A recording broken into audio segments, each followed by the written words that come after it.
Morning, guys. I'll have this down by the time we're done doing Zoom meetings. Anyway, so what I'm going to do is I'm going to quickly go over the agenda, which is light because really we're only talking about a couple of things tonight before we go into executive session.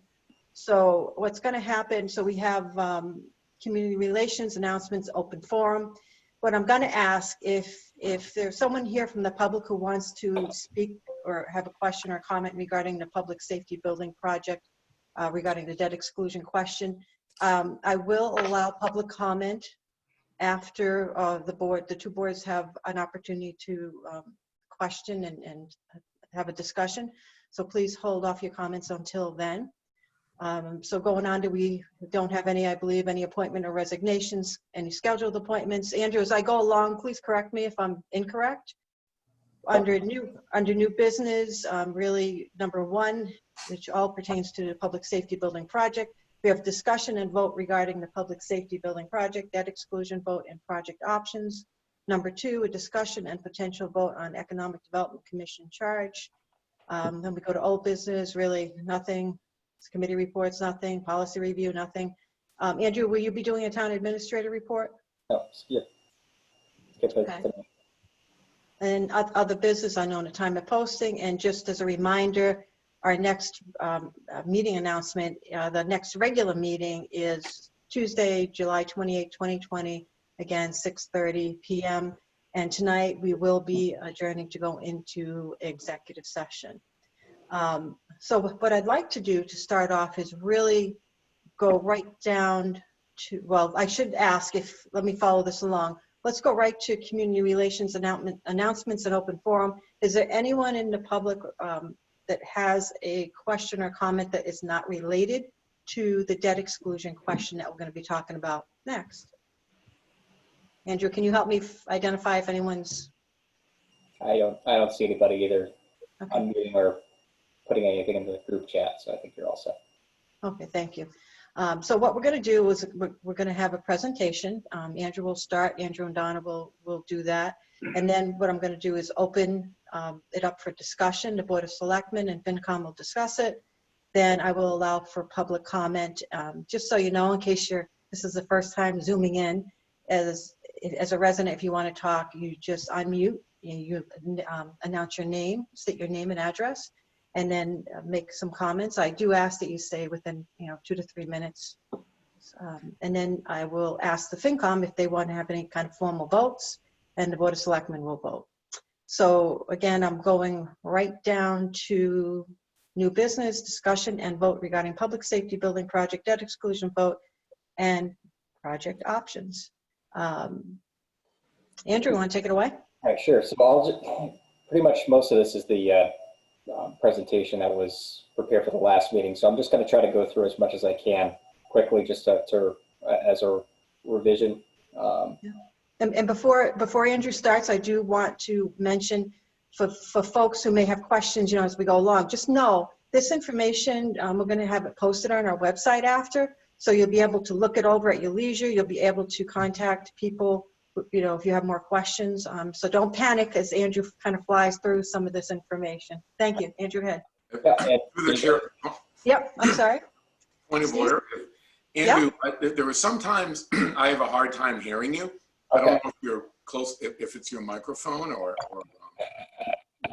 right. Yeah, if you could bring that a little closer. All right, I'll try to.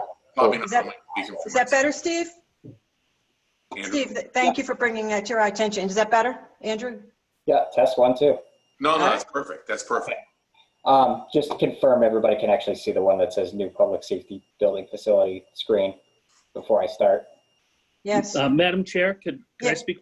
This is Ralph Fisk from the committee, the Public Safety Committee. I just want to let you know that most of us are on right now. Awesome. So if you need to contact any of us with questions. Yeah, absolutely. And if you, of course, please chime in with comments, during the discussion. Thank you for letting me know, Ralph. Okay. All right. So again, kind of that bottom line information about what you're considering and what the tax impacts would be, if you decide to go forward with the public safety building debt exclusion vote. again, Donna's explanation of the overrides and exclusions, what the difference between a Prop 2.5 override, debt exclusion, capital exclusion would be. The town meeting vote versus a ballot, the differences between each of those.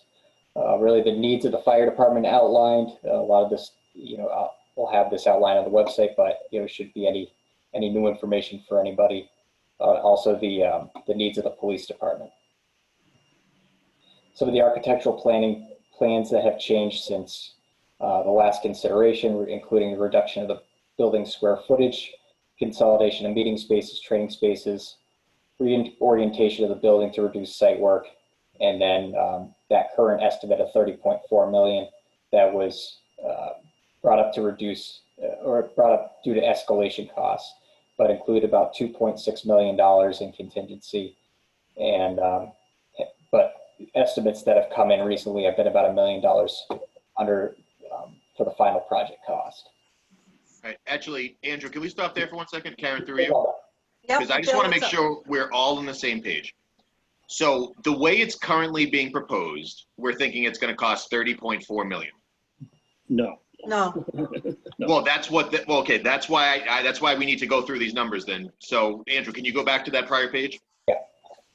So when we say the current building estimate is 30.4, I think it's really important that we are as clear as possible with everyone on the line and who's going to watch this later, what that number means. Because I saw 26.9 at the beginning.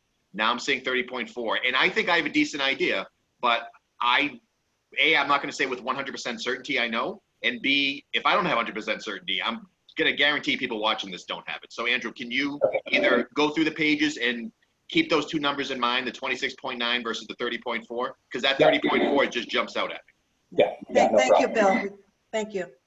So I'll start to explain that kind of in the next slide here, where the total hard cost subtotal of the building comes out to about $20.4 million. The total soft cost estimate came in at about $2.3 million. That gave that total estimate of $30,755,000 number. So some of the value engineering brings that number down to $30,669,000. So that was that 30.4 million estimate that was brought up before. So the estimator is bringing forward that typical savings on these projects, or the last two projects, has been about $1 million in savings. They're also taking out some assumed escalation costs on there from the COVID-19 bid climate of another 1.5 million to assume that these prices might be about $2.5 million higher than what the actual price would be. Do we have a probability on that, meaning some type of PERT analysis to figure out whether we think that's really true? And again, I'm not going to beat this in either direction, but when we talk around finance and numbers, I think we're going to be real careful about what we're presenting, because I see typical cost savings for the last two, and we subtract off $1 million. If that's the case, that's cool, but it's not a guarantee. And then two, the less assumed escalation, why are we removing 1.5? And I really don't have a good answer to that. I mean, that's a legit question. Why are we assuming 1.5 less? I don't have the answer to that right now, Bill. I'll have to get that to you. Is there, but through, Andrew, by the way, Karen, I'm sorry. I don't mean to interrupt. Andrew, just so you know, I'm asking generic questions. I know you haven't really done all this, so don't think that I'm trying to get a, hey, I gotcha. This is more, these are like legit questions I would ask when I saw something at work. Yeah. And I would ask, just to pause for a minute, if there's anyone on the line from the Public Safety Building Committee that can address that right now, since we're talking about it. If you can, unmute. I don't hear anyone right now. Through the chair, I can, Karen, if that's okay. Yep, can you please state your name? Absolutely. So Rebecca Hopkins from Tecton Architects. So to Bill's point, I can address kind of this assumption, and it is an assumption. What this is indicating is that the bid climate is very unknown right now. This is a reflection of how far the number could swing. It is not an assumption in any way, and it is definitely not a definite in any way. if you were to take those two separate line items, a typical cost saving, that is what we've seen across our previous bids. So that would maybe be something that you could stand on a little bit stronger, but again, we may not see that reflected in the actual bid numbers received. The escalation right now is very unknown. We've seen everything from 6%, which is basically what the economy was doing previously to COVID, down to 2%, down to nothing. So what this basically states is that the assumed escalation is to the midpoint of construction, which would be September of next year. You know, assuming that a contractor would estimate out his costs, he would escalate out through the midpoint of his entire construction window, which is well into next year. What the estimators are finding is that they may not actually be escalating those costs. They may not escalate as they have in the past. So this is definitely an unknown and not something you probably should stand firmly on, but we wanted to make everyone aware that these numbers could drastically shift based on where the construction climate is headed and where these bid numbers come in. It could shift as much as $2.5 million. 2.5 negative, Rebecca. I mean, what's the possibility of it going positive to actually do an increase? Fair question. I don't see that occurring. I mean, this is basically assuming worst case scenario, as if the economy continued as it was, you know, February of this year. I don't see that happening.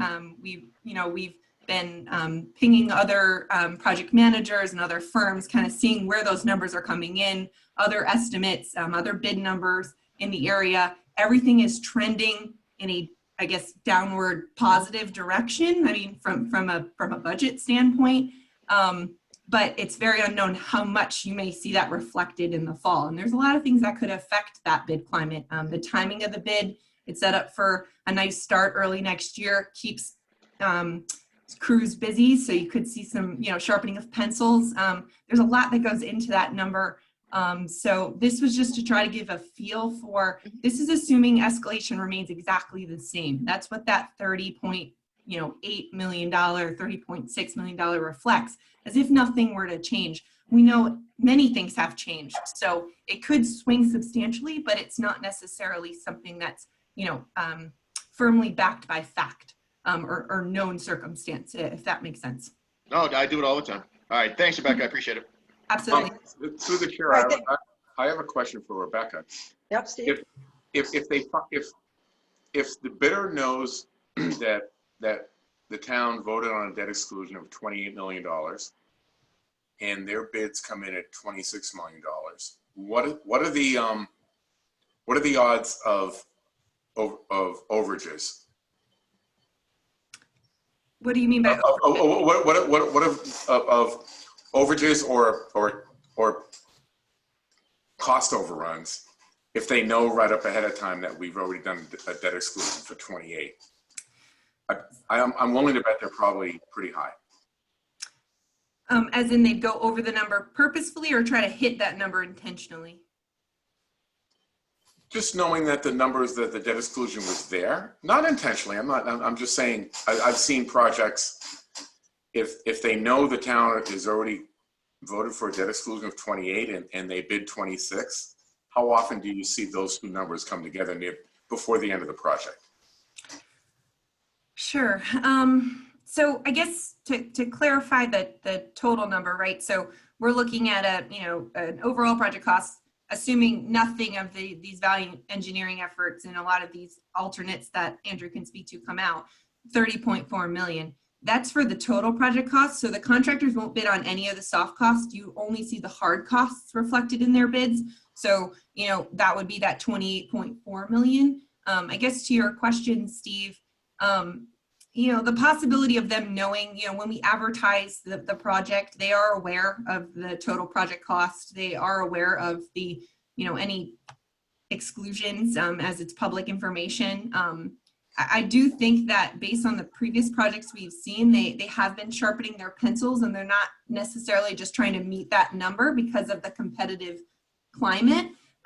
So I don't know if I necessarily have seen those two kind of come together intentionally, or really like everyone working back. What we've seen recently in bids is that there is a cluster of tight bidders that, you know, are within very, you know, tight numbers, but right in the same range, whether it be below the exclusion or not, because they don't understand all the costs that go into that number. They just know the total number. So they don't really know what the hard number is versus all the additional soft cost numbers. That's not necessarily shared unless they really dig into the public documentation. Typically, they just know the overall project cost. I haven't necessarily seen that intentionally done. Jeff Malcravy is on from our office, and I don't know if he has anything to add related to that. He did, I haven't seen that. I did see, I think I saw him raise his hand. So if you're done, we'll turn it over to him, or did you have more you wanted to add? No, Karen, we can definitely turn it over to Jeff. All right, thank you very much for your comments. Absolutely. Jeff, Thank if you you. want to unmute? I believe I have. Can you hear me? Yep. Just to add on that, it's my experience that as long as the bid market is competitive, that you won't see bidders aiming at the debt exclusion number. You're going to see them aiming to beat their competitors. If the market were to go to swing in a very non-competitive way, such that we had one or two bidders, then you might see some changes in those approaches. But even last year, prior to the whole COVID thing, we were still seeing 6, 7, 8 bidders on projects of this scale. So I would anticipate we're going to see something in that amount here, and that they're going to be competitive, and they're going to be more concerned about winning the job than they are about worrying about whether they meet the debt exclusion number.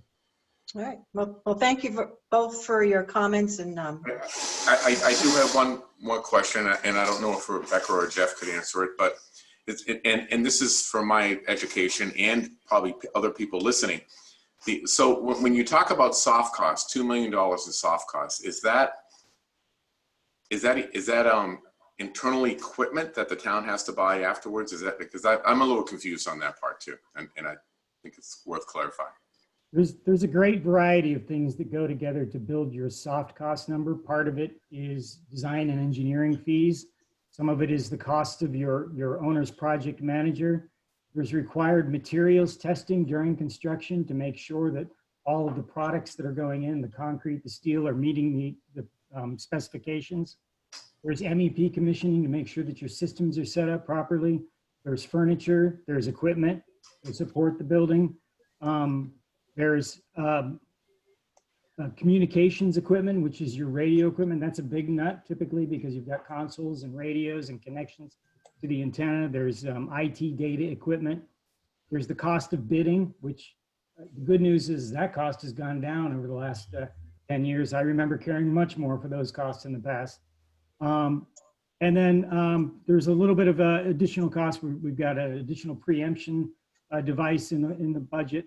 And then that has a contingency. So there's a whole bunch of things that go to build up your soft costs. But basically, you know, the hard construction, the stuff that gets built out on the site is your hard number. And then all of the rest of this is the costs that support getting that done. So then just as a follow-up, and this will be my last question, but might be. So the communication center, which was big and very important to the group to get this whole project started, that's not included in the 28 million. That's a soft cost, is what you're saying. So that's the whole communication, new setup, whatever, Batman to whatever they're doing there is all. This is Yeah, all. That's all in the soft cost, correct? Yeah, building contractors don't install radios. So that is a separate line item that'll go out to a separate kind of bidder. So it's a separate number in the soft cost. It's not in the hard. Now the space, a lot of the infrastructure, the backup power, the separated HVAC, all of those things are in the hard cost, but the actual radios and the dispatch computers and the connections to the antenna, that's in the soft cost. Okay. all right, now, if everyone's good, I'll turn it back over to Andrew. So because of the unknowns with the bid number, not knowing if this was going to come lower or up to that number or even higher, the building committee identified a number of alternates that could be added back into the project if the bid number did come in lower. And those included the epoxy flooring system for the concrete floor in the bays, the parking canopies, secondary driveway, and the additional Sally Port Bay for the police department to bring down the cost to an estimated $27,100. So those were, and then they also have some other add alternates for a fire pump house storage tank, and the gravity force main, and those were already identified as alternates for the project. But the new alternates that they'd like to pull into that project bring that estimated cost down to the $27,100 that we need, that we'd really be seeking the debt exclusion for. So, Karen, through you. So, Yep. just so, again, this is just making sure that we all have a good baseline. The 1.4 that's already been allocated, technically speaking, would be in addition to this 27. So it's actually closer, like the total project cost right now is 1.4 at 28.5, right? But we're saying as of this, it's 27.1 because we've already allocated the 1.4 to spend. That's affirmative, yeah. Okay. And again, that's just so everyone, when they're watching this later, understands that the real project cost, as of right now, is actually back to the 28.5 that we asked for last year. And actually, I take that back. It's actually not even as good because the public safety building has had to go in and actually cut this stuff out to get to the 27.1 to begin with. So we've actually lost year over year. Right. Gotcha. But then, Bill, I think we're adding the soft costs to that number.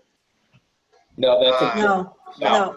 And again, if you have questions, let's still use yeah. order. Yeah, no, I'm sorry. Yeah. That's okay. And I know Andrew will talk a little bit more about that, but we're looking really at 26.9, right? Andrew, that's another slide so. when you get there. So this is the analysis of the escalation of kind of like how escalation has affected the project. So the estimate is that for every month of delay equals a $92,000 increase. So the hard cost of the initial public safety building that was proposed last year was $25,128. So they're saying that with the escalation cost, that adds another $1.2 million just to get us to this point, bring us up to 26.3. To get to the midpoint of construction, with the new allowance would be another 1.5.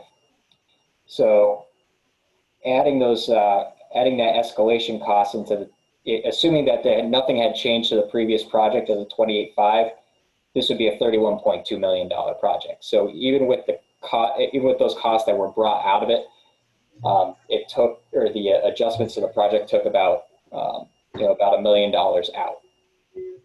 And then, so that's just showing kind of how the escalation impacts that.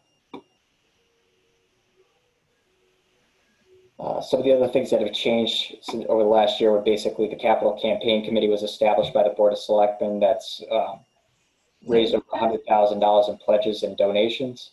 The debt exclusion this time would be considered on a presidential ballot, which statistically has more voters. And then the comprehensive public outreach plan that was coordinated through the capital campaign committee, showing the facility needs video, outlining the voters that this isn't a blank check that they're voting on, and then a website with the project details. Also, $1.4 million has been bonded for the design cost to prepare for this debt exclusion vote to this point. So some of the other options that were considered were the fire station only plan with the communications center. And looking at that came with an estimated $23 million cost for the building. Additionally, another $5.1 million is needed for the police department upgrades, including roof replacement, ADA improvements, fire suppression system, and even after all that, there's still no additional room for parking lot expansion. By moving the communication center over to the fire station, you'd see an increase in annual operation costs for cell monitors because you're moving the communications individuals over to a different building, but still need to monitor the cells. But you'd also need a new town meeting vote in order to authorize the bonding, because right now the town meeting vote that's approved is for a public safety building and not a fire station. Looking at a phased approach, you'd have to consider one of two things: either undersize the mechanical equipment for a future larger building, or oversize the mechanical equipment for a phase 1 building.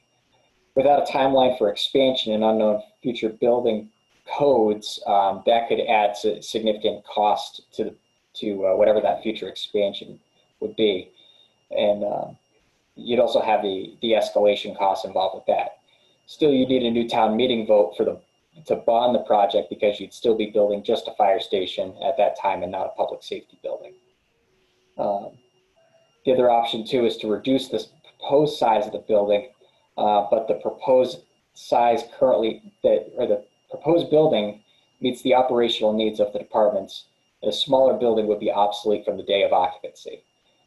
If the bids came in low, the town wouldn't have the ability to increase the building size to fit within its budget.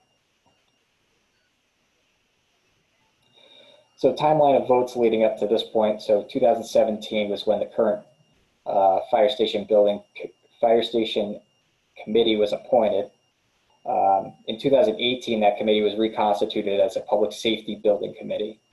2019, they hired the architect and construction management firm. May of 2019 was when the town meeting vote approved the $28.5 million for the public safety building construction, but that vote was not contingent on a debt exclusion vote passage. Then in August, the debt exclusion ballot vote did fail. August 27th, the board voted 3-2 to proceed with a fire station and communications building, allowing for expansion for police, but voted unanimously at that time to purchase the property over on Masonic Home Road. November 20th, the Board of Selectmen had voted 4-1 to shift the focus back over to the public safety building based on an overall cost analysis for the Public Safety Building Committee. Then in January 15th, 2020, the Finance Committee voted unanimously, and the Board of Selectmen voted 2-1 to move forward with the design to prepare for a debt exclusion vote and seek methods of fitting portions of the project under the levy limit. And then June 15, 2020, there was a citizens petition vote to rescind the loan authorizations, which failed at town meeting. So moving forward, the construction timeline as it's proposed is that August 24th, the advertisements for construction bids would be posted. October 4th, filed subbids would be due. October 25th, general bids would be due. At that time, we'd have a generally firm number, less contingencies and change orders to bring to the November election on November 3rd. If the debt exclusion vote did pass at the November election, we'd have until December 20th to award the contract to the bidders. From there, mobilization would begin beginning of the year, and by April, we'd begin construction.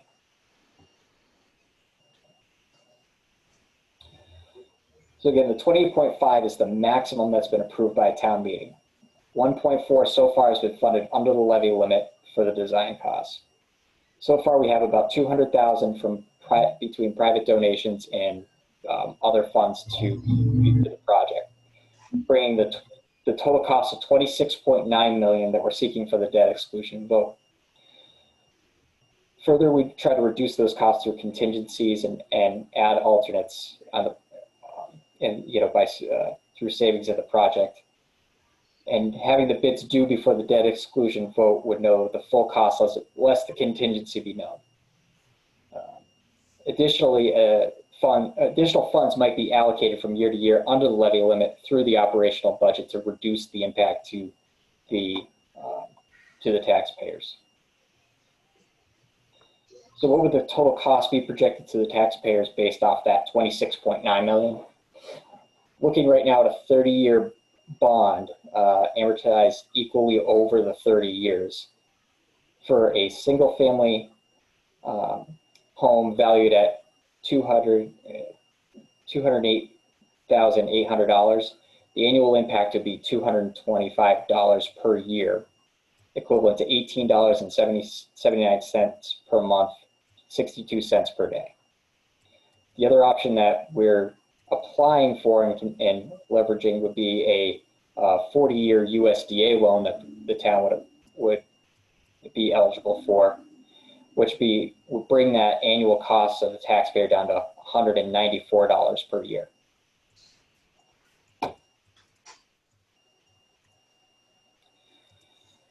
So combining that with other excluded debt that would be falling off within the next few years, including the middle school payment, fire truck debt exclusion, sewer phase 1 general fund subsidy, the library debt exclusion, the sewer phase 2 subsidy, and the highway barn.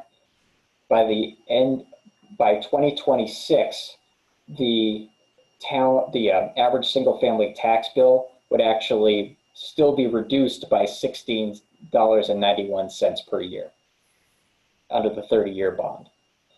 Under the USDA bond, it would actually still reduce the single family taxpayer by $47.91 per year.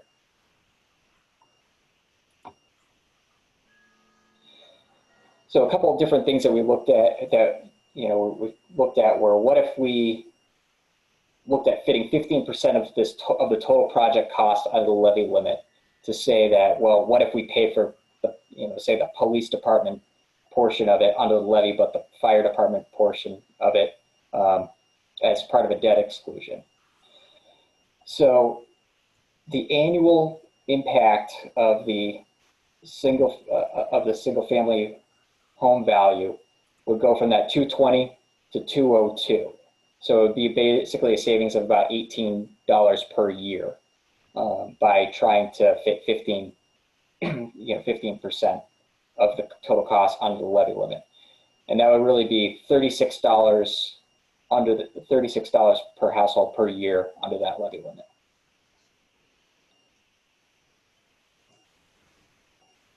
So the debt exclusion would still apply to the full amount of the project that's not already bonded or from donated amount. So you're looking at, so that would be that $26.9 million.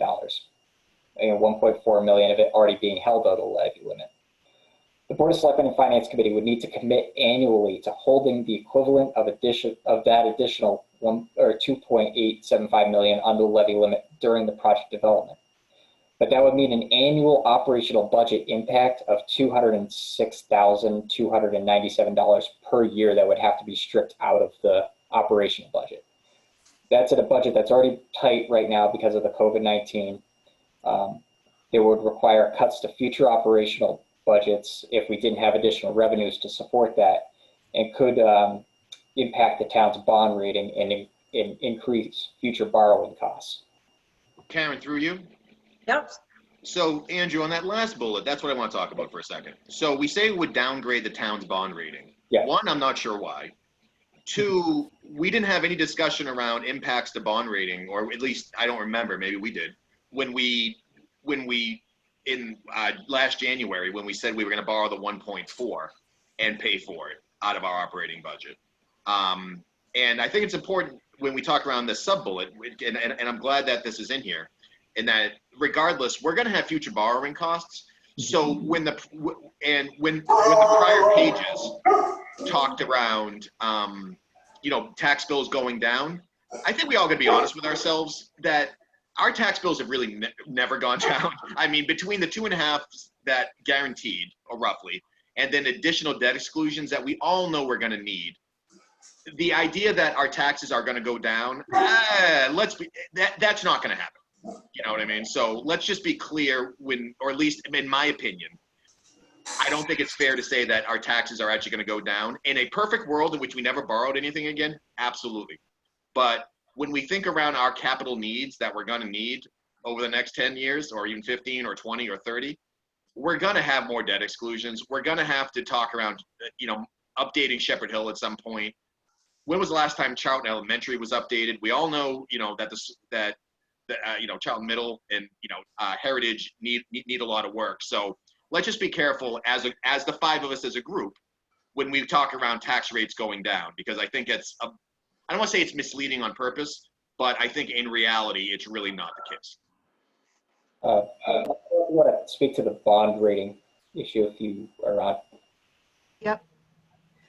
So on a bond rating, the bond rating agencies look at everything. And one of the things they'll look at, and they can look at this any year because you have debt, any year of the life of the loans. They're going to look to see if you've had a significant impact on your operating budget. And if they see that there's been a significant cut in your operating budget, they can re-rate you and more than likely bring you down. I've seen that happen. It may be just with a negative outlook, but a negative outlook is just as bad as a drop in a rating. They don't like to see operating budgets impacted to pay for debt that should have been in their world excluded debt.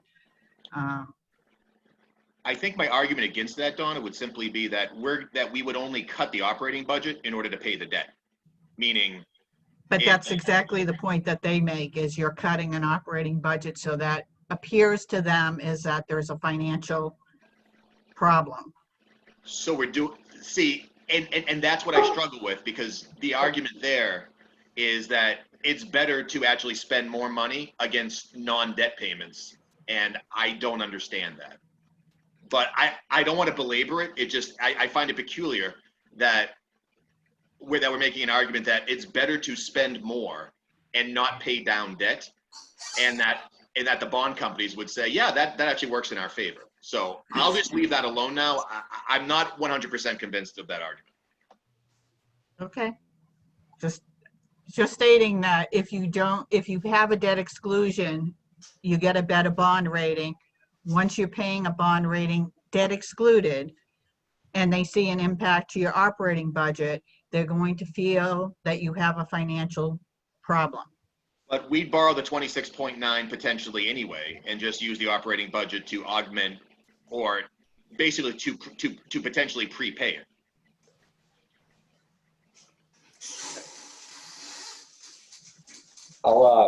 Because I'm not arguing to borrow less than 26.9. I suppose what I'm saying is that to augment the payments, to lessen them, we would cut the operating budget.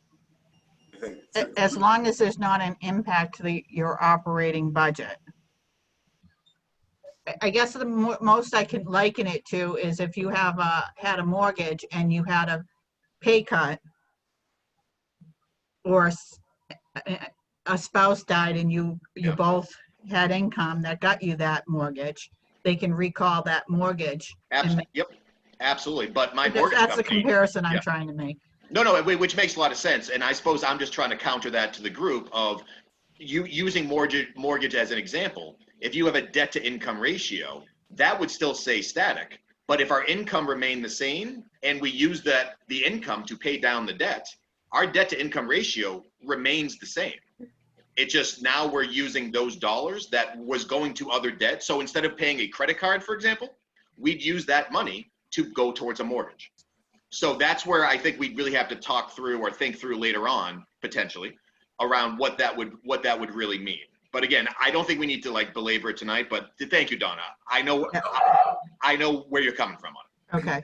Actually, through the chair and to Donna, that's Bill brought up a good point, but we would, the other one of the from what I understand, one of the positive parts of having free cash is it increases your bond rating at the end of the year. It shows that you haven't laid off people, you haven't done things, you haven't cut services, and you still have free cash, so you're being responsible. And that increases the bond rating. Am I correct by thinking that? Yes. And any reserves, stabilization, free cash. Yep. OPEB, more recently, OPEB is being counted as a reserve. Yeah, another one. Yep. Through the chair, Donna, you said that you have seen it happen where I agree with Bill on the debt ratio and the income. It's just how it is. But have you seen were the specific examples, like in what towns where they decided to use some of operating, kind of tighten the belt so they could borrow? Is there any specific examples that you can list? I just obviously want to some sort of backing. Is that in multiple conversations I've heard this from, we had Moody's in Oxford, and we did get an economic negative impact, they called it. And what had happened is they voted to do the high school within the levy limit, but had saved the town share of the payments in a stabilization fund, and were drawing down the stabilization fund. And at one point during the length of the loan, Moody's looked at it and said, hey, we don't like where you're at financially. And if you continue this trend, we're going to give you a negative outlook. Even though that was the plan to offset the debt with something we had set aside, that was a reserve that was in the original consideration, so they did a negative outlook. But that was, so you're taking money out, you're pulling away your assets, right? So you're using your cash, but in this situation, we would say, all right, we're gonna save, we're gonna take $300,000 out of our operating budget or whatever, a percentage, and you think it's all it's doing is changing where the money is being spent. So unless it's just a red flag, you eliminated, you cut your budget, but in this environment, you have to assume that every town is going to cut their budget across the board. So I guess if everybody's bond rating goes down together, we're all equal. I don't know. So through the chair, Patsy. So I think the issue is that because you're using you're using actual funding under the levy limit to fund the project, that's money that you're now not levying under a debt exclusion. So the town itself would not be taking in that extra $200,000 per year. So it's actually reducing the amount of funds that we would have available. But I think that's the delta, is saying that you're going to borrow all of it and then potentially use operating and or free cash to help pay those payments, as opposed to funding underneath it. Right. So again, for those who don't follow financials, I know this is an incredibly boring conversation, but ultimately there is a very subtle difference between the two. And again, that's probably not even, honestly, we probably don't even need to dwell on it right now. So that's just my 2 cents. Patsy, I'm not trying to cut you off. I'm just saying, like, for me, I mean, that's probably like, we could talk about that in 15 minutes, at least for me. I'm just throwing it out there just for questions for people who aren't as much of a policy wonk as I am. But and through the chair, so tonight we're talking about putting it on a ballot with a not to exceed number, correct? That doesn't mean when we get to the ballot, that number can't be lowered from many other reasons, whether it's new business coming to town or other things. Or we can't even put a number on the ballot. There's no number, and Bill's correct, and Donna and Andrew can elaborate, I'm sure. But Okay. there is no number in the ballot question itself. Okay. The number was in the town meeting vote in the warrant article, Gotcha. the 28.5. Gotcha. I just think That's actually. I think that you're right. If for some reason this came in and only cost us 25 million to build, we wouldn't borrow 26.9 just because we had the authorization. However, the piece that I just wanted to put the flag out there is you could have a downturn on your rating in the future if there was a red flag because you were cutting operating budgets. It's a red flag, no matter what the purpose is. And maybe it's everybody's going to have a downturn, but that's what the rating agencies have to disclose, is whether they feel people are in financial difficulties or not. Towns are in financial difficulties. That's all I was trying to point out, is when you start tampering with cutting 15% out of the operating budget, that might raise an issue at some point in the future. Thank you, Donna. So just to continue on, so we did the same exercise using a round number of 5.5 million, and similar result, where that annual impact for the average single family tax bill was $194 per year. So not a big difference from that 15% from 1.5, but just kind of showed the difference of what $1 million does as you reduce it down. those same, the same general impacts as we outlined before. The only difference is now you're talking about $265,000 per year on the operational budget versus that little over 200,000.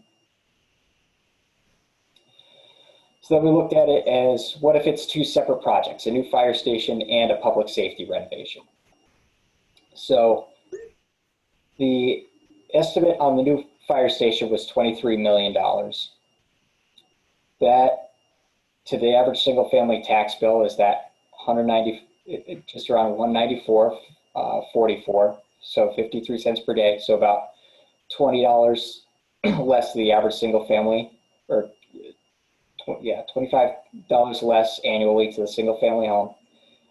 The police renovation would be about 5.1 million, and that would be something that we'd look to do, or we'd consider when the time is right, either whether or not to go for a debt exclusion or do that under the levy limit, or save that in a revolving stabilization fund. But that impact itself would be about $53 on the average single family tax bill. Hey, Karen, through you, Noreen had a question I think is probably applicable to this part of the conversation in the chat. Yeah. I can read it, or Noreen, if you want to jump on, however you want to. Noreen, if you want to unmute yourself and ask the question, thank you.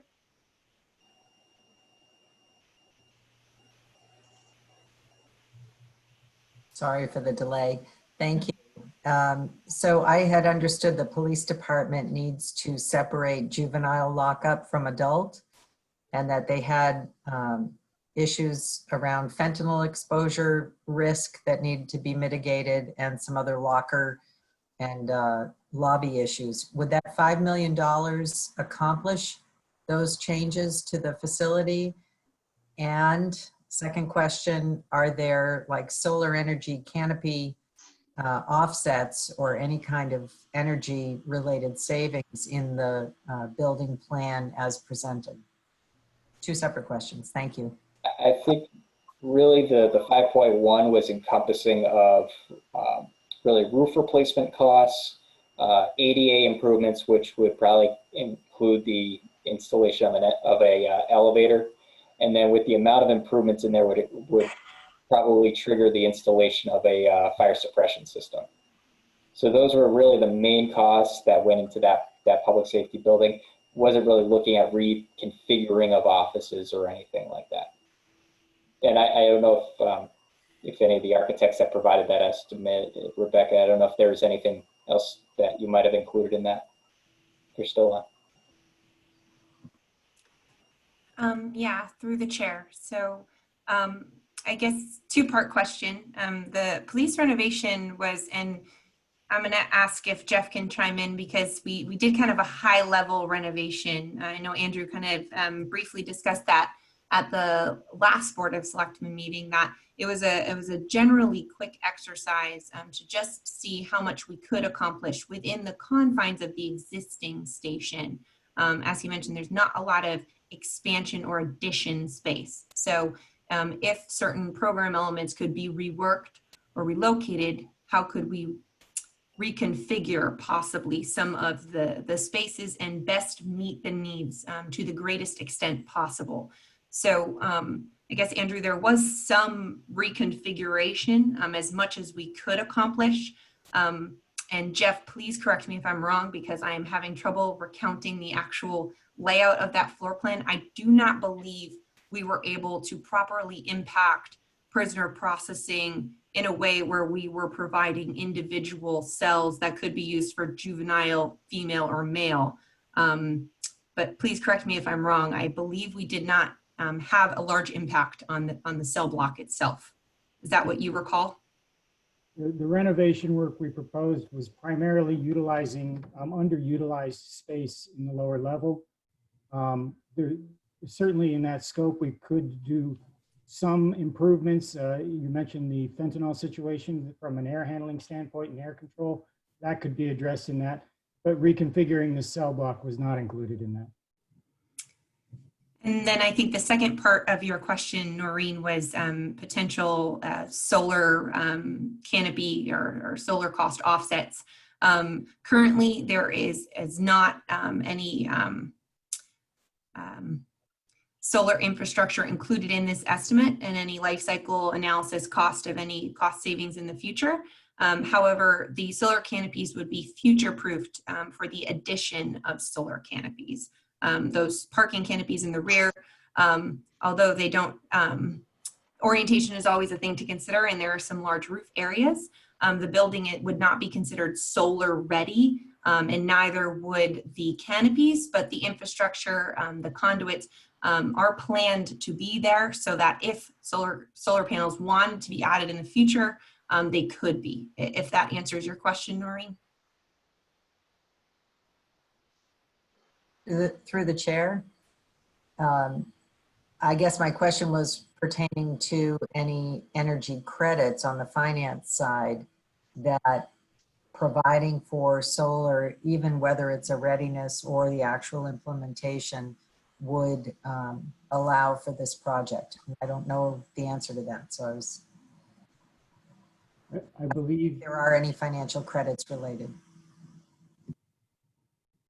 I believe that there are credits related to the acquisition of solar panels, but I don't think that they would offset the cost of the construction. Thank you. The only other incentives I would mention that we do try to obtain are lighting related incentives. They are electrical rebates and quite minor, but we do go after those and try to offset costs associated with that. Thank you for the question and thank you for the answers. Shall we continue? Karen, Yep. before we leave this slide, I just wanted to point out that's not a typo that I put on the interest rate for the police renovation at 4.575. That's an estimate of possibly a two percentage points going up in 2 to 3 years from now when you're ready to do that type of project. I couldn't see putting the 2.5. That's kind of historically low now. Just wanted to point out that I added 2 points there to try to estimate what it would be in a couple of years. Thank you for pointing that out, Don. Oh, I think that's fair too, because I mean, even though the Fed's not going to probably do anything for the next year, you have no idea what it's going to be like in 2 years. So no, Right. I think that's, I mean, I think that's actually a good number to like estimate just for like conservative purposes. I agree. I do have one more question, and maybe because I've been asked this from several citizens as well. Andrew, if you can go back to your beginning slide, your very first slide that shows the picture of the And building. Steve, we were so close to the end. What are you doing? No, because I've been asked this question several times. So the fire station only is the white building and the 6 bays that we see on either side. Correct. And that's 23 million. Okay. Correct? Correct. So So if we lop off the building on the left, we're only saving 5 million. You know that's going to be a loaded question, and someone's going to ask it. And I've been asked it a dozen times, and I didn't have an answer, so I'm looking for an answer. Andrew, if I may, and through the chair. Yep, go ahead. So the 23 million, so yes, you are correct. The fire station portion of this project, the majority of that is accounted for within the apparatus bay volume, those 6 doors that you see there in the white firehouse. However, the front corner where the entrance is located is shared public space. So that 23 million actually includes, if you see the 2 white stair towers on that bar, that first one forward, 2 stories. So that would include a communication center, the community training room, EOC, 2 public lobbies, shared public toilets, all of the accommodations that are currently in the public safety design as the public entity, the shared entity of the facility. It would only include the removal of the kind of the backside of that police bar. We did look at an additional option of potentially, if the communication center was not included, you could possibly reduce that shared function to a single story and reduce the square footage even further. You know, keeping the community training room, downsizing any exercise space that is currently shared within the facility, and creating kind of one point of contact and removing that communication center, removing that second story. So there are some options there on how that shared portion is configured and where that kind of main entrance is. And the fire department program does bleed into that corner, right? The two kind of mix at that point. So I wouldn't consider, the whole police bar to be removed, just kind of the back half of the police bar to be removed as a part of that 23 million. Madam Chair? Thank you. Thank you. I actually, thank you for that explanation. I kind of thought that, but a lot of people didn't. I don't know if people on here didn't understand that, and now everybody does. So thank you. Thank you for that. Thanks, Absolutely. Stu. David, did you have something to ask? Yeah, question about the design. I saw the front page that Steve just has looking at. I see the front of the building. I didn't see the back. I had a question. I see the bays for the fire apparatus.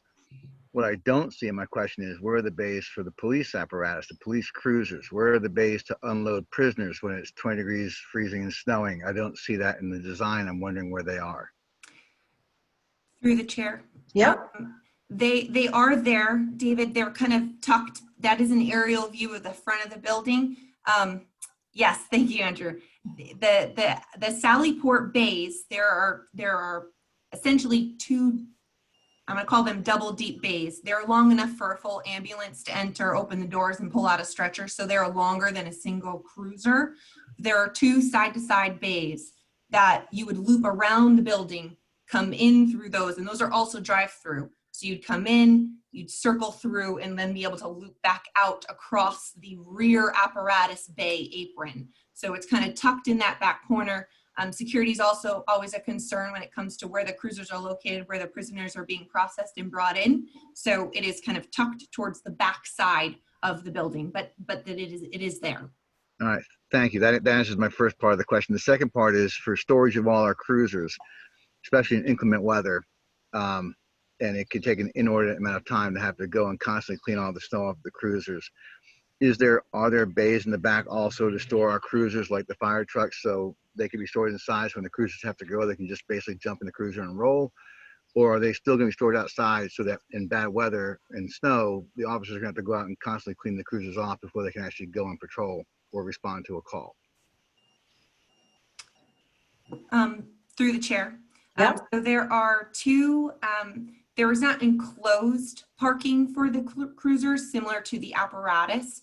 However, there is covered parking for the cruisers. So there are two proposed canopies, one for 11 spaces and one for 5 spaces. The 11 space covered parking is immediately behind the rear of that police bar. So you'd exit out that and the covered parking would be immediately kind of in front of you. That is where the cruisers would be parked. So although it wouldn't be enclosed, they would be covered.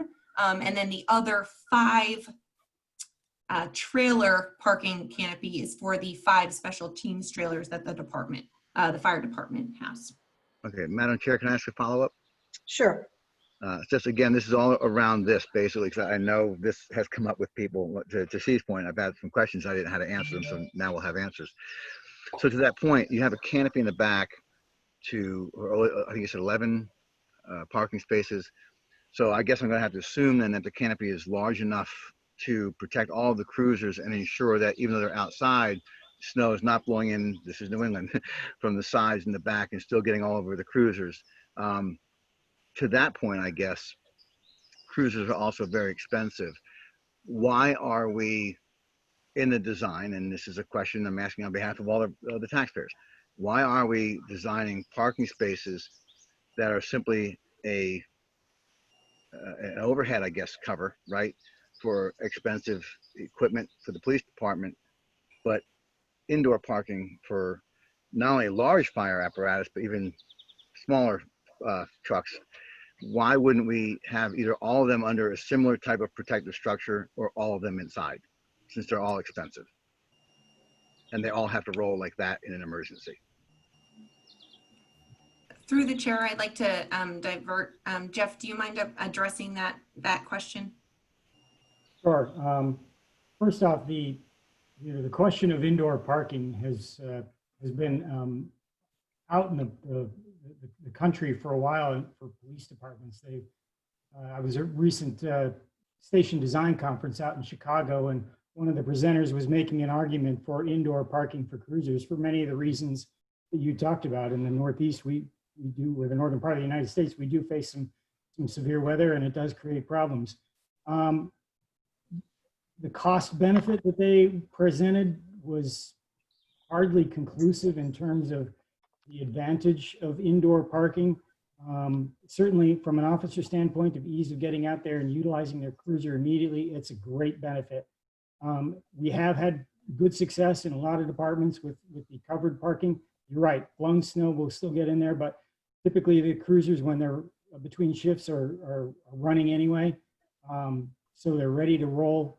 We also have the Sallyport bay, that the additional depth of those bays because of the capacity of ambulance does give you the ability to park a few cruisers inside in the worst weather so that you do have cruisers immediately available. You know, the segregation of certainly the Sallyport aspect, the vehicle processing aspect is important from the apparatus bays of the fire department because of the security and the chain of custody issues that go along with evidentiary material. Could you expand an apparatus bay and do some cruiser parking? Yes, you certainly could at a cost. Yes, sir. All right, so if I may, Madam Chair, along the same line, I've been asked by a resident involved in law enforcement as well, or at least previously, and one of their concerns regarding prisoner bays, which we mentioned earlier, was that it's actually very important and critical to police operations that they be drive-through. So they pull in with the prisoner and just continue out the other side. Can we please address that concern? And then I did notice in the chat box, there's a public question from Dave Smolsky, and it's a very valid question, and thank you, Dave, which was, can the pending police reform bill affect or impact plans for the combined public safety building or station renovations? My own personal opinion on that is no. That's entirely separate, but Dave, it's a very serious concern and issue right now, separate from this. They could answer if I'm wrong, and I would hope I'm wrong. I hope I'm not wrong. That doesn't impact it. But if you could answer that question that Dave Smolsky asked, and also the question that I was asked by another resident regarding the importance of prisoner bays being a drive-through, not just pulling in and trying to back out, but going in and going straight through. You are absolutely correct that drive-through bays is a common practice for police facilities, and in fact, we do have drive-through bays in this facility. That's part of the reason why they stick out there and into the back of the space between the police and the fire, is so that we could get that driveway to loop around and give that drive-through access. It's a much safer situation for the police officers. It's a much more controlled situation for bringing prisoners into the facility. And because we have the two bays, we actually isolate them with a partition so that we have the capacity of handling prisoner processing and possibly a vehicle that's involved in an incident, so that we can do investigatory work on that and not increase the risk to prisoner drop-off. So thank you. So I'm assuming based on the picture, right, then you're either coming around the back toward the front of the building straight through, or the front through the back and straight out. Yeah, one of the way or the from the other. back towards the front. That's correct. I through the chair, I do have a question. Do we have a pictorial rendition of the back of that police bay that we keep talking about right now? It might make this conversation a whole lot better. Andrew, I'm not putting you on the spot. I don't know if Rebecca has one. Well, Rebecca, No, well, because we're talking about that little back. I'm pointing to it. You don't see where I'm pointing. You can see where I'm pointing. I'm putting that little back corner. I'll see if I can find it without sharing. I don't know if I can do it without sharing that portion of my screen.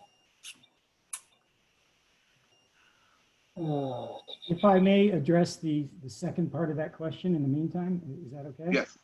Yep. So I don't know the answer completely at this point about the potential reform bill. However, it just so happens I've been on the Community Policing Committee of the International Association of Chiefs of Police for the last 20 years. And I think a lot of the work that committee does addresses some of the social concerns that are coming out of the recent movements. And, you know, one of the things that we always talk about within that group is the importance of building community trust, is about building community partnerships, working together to co-produce public safety. And a lot of that work doesn't happen inside the station. It happens out in the community. It happens with meeting business owners. It happens with meeting residents. It happens with looking for opportunities to address the issues that lead to conditions that cause crime, and working in partnership with members of your community. So from that standpoint, I think that there are a couple things that come into the facility that we've already addressed, and that is making sure that you're respectful of those coming to the station for service, so that you're respecting their privacy and the discomfort that comes with, you know, seeking police services, so that you've got an easily identifiable entrance with immediate access to the services that you need. That if you need to talk to an officer, you have a private place to do that, so you're not doing it in front of anyone else or everyone else that might be in the public lobby at the time. And then, you know, that training space that can be also used for public meetings is a great opportunity for a police agency that's engaging in some proactive partnerships with the community to host events, and to really build some trust in there. So I don't know, I don't have a crystal ball, but my gut says that a lot of these kinds of ideas are going to come through in some of the reform bill, and that the design right now is actually already accommodating some of those issues. Aaron? So, Andrew? Yeah. You found a rendering, I see. Yeah. So look, before we continue, first, thank you, Andrew, for bringing this up. I know people are requesting it, but I feel like we are getting a little bit off topic. We're supposed to be talking about whether to put this on the ballot or not, and talk about the financing aspect. And while I respect, and this conversation is excellent, you know, the time to ask all these questions about the details of the plans really should be at a separate meeting, or to the public safety building with the architects, et cetera. I hope you understand where I'm coming from. I just feel like we're taking a bit of a detour and getting off track. So if we could kind of nudge it back on track, folks. Madam Chair, my apologies. The only reason I asked those questions where I had believed that this meeting had also originally been promoted as an opportunity for people to ask questions about it. And I saw, since we are talking about the money, the financial aspect, I wanted to just get some verification, because if that was missing, it changes everything we might be asking for at the next step of this conversation. No, That was my intent. I understand, David. Yeah, and through the chair, that was my point as well, because there's no kidding around here.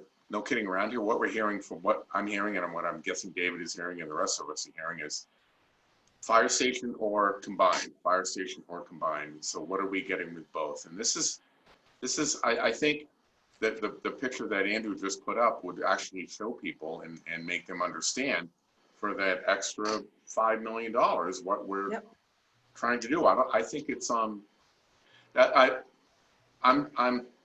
it's informative to the taxpayers to be able to understand. No, I agree. It actually, in the future, I know what was planned to have more of these outreaches, in-depth conversations, and getting into the weeds, if you would, the details. But I just want to make sure we're not in it too long.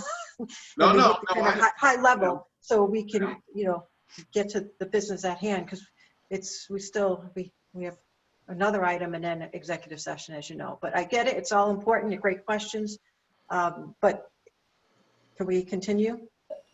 So this is Yeah, sorry. So anyway, so these are the differences between the public safety option and the fire department option. You see the blue highlighted one is the final design, or this May 20 design of where they're at with the public safety building, showing that $30.7 million that we had been discussing before. Next to it is that Fire Station 1 option that includes the communications center, be a 27,500 square foot building with an estimated cost of $23 million. And then we're taking out that communication center option of it, as Rebecca had mentioned before, bringing that scope down to 24,000 square feet would reduce the cost down to about $20 million. In order to do that, You know, it would require a special town meeting to approve the 23 million for a fire station contingent on a debt exclusion vote. And then a ballot question following that. And then if those were successful, then a vote to rescind the loan authorization at the next town meeting. You're looking at a 9-month project delay for project reconfiguration and bid. And then we look at recommending appropriating funds into a stabilization fund to limit the burden of the police department renovation. With that potential that we lose some of the money that was pledged for the public safety building and whatever funds had already been designated to the public safety building design costs. And then the additional operational costs because of the cell monitors needed for the other building. So here's what the proposed ballot wording would be. It'd be basically the same wording that was presented the last time. So the voters wouldn't see any difference at the ballot. Any additional language that would go on the ballot would need to be approved by bond council before going forward. And as noted before, we couldn't include a final price on that ballot question. So that's pretty much it. These are just some of the conclusions. And basically, I just want to highlight too that for every million that you held on that levy limit was equivalent to about $50,000 for operational budget.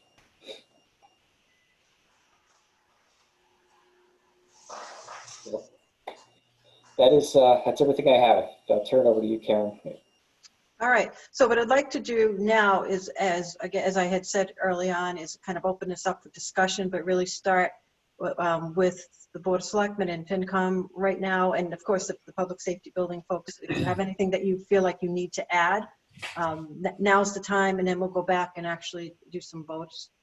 So my board members, I will look to the select board. My peers, any comments regarding Karen. anything? Now's the time. Karen. Sorry, Karen, through you. Yep. Yeah, I'll make this quick for now. I'm sure I'll have something later, but here's what it comes down to. I don't believe there's probably more than 1 or 2 people at most, and quite honestly, we might all be unanimous, that agrees that a joint public safety building is financially the right way to go, logistically the right way to go. Overall, I think most people agree, who've looked at the numbers and the plans, agree that's the right way to go. The only question I have for those who are, I'm using the term pushing and I don't mean it like that, but who are adamantly in favor of another vote is, what is significantly different than the vote we took in August? If you can convince me that it is significantly different in one way or another, I will be very reasonable when thinking about voting to put it on the ballot. But that, honestly, as we discuss this, just keep that in the back of your mind. That is my sticking point. It actually has very little to do with the public safety building. It has to do with the fact that people voted down a similar proposal last year. And if we can come up with a way to make it, or pledge to make it significantly different, I have a completely different view on it. So I'm going to stop for now, and I promise I won't interject for a while. All right. Any other, before we get on, any other select board members want to comment? Through the chair, Bill, so you're saying that we shouldn't put it on the ballot just because the residents already voted once for, and I guess my counter to that is, and I've been contemplating this for, quite a while now. When I first started thinking about this, I said, I know the residents, I know the pulse of the town. Everybody wants a fire station. There's no way this is going to pass. So all decisions were made. I get that. I guess I get the exemption. I wasn't on the board. So we're so far now. Money has been spent, time's been spent. All the stuff's been kind of put into place. So would we not want to put this on the ballot and perhaps insulting those people that are saying, man, we already voted once, you're trying to push it down our throat, to say, hey, we get that, but vote again, and then we have to, and then if it fails, we move on and do something else. And I came into this, in my mind, I was rock solid. It's fire station or nothing, but right now, it's either nothing or the possibility of passing a public safety building. And that's what's in my mind.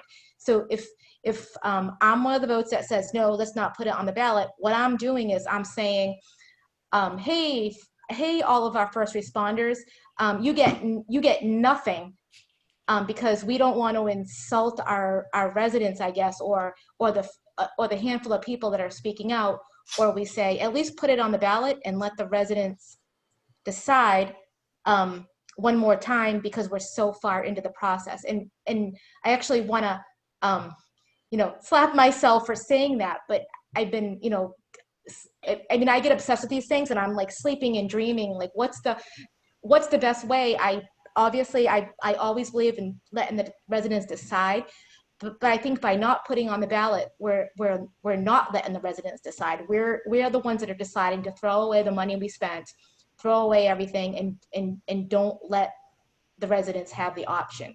Yes, insulting some people, but at least we're, hey, if you don't like it, come and vote no again, and then it's off the table and we move on to, maybe a fire station or whatever, or maybe the majority, all these people show up for the presidential and they do want it. It is the best option financially to put in the public safety. We save money.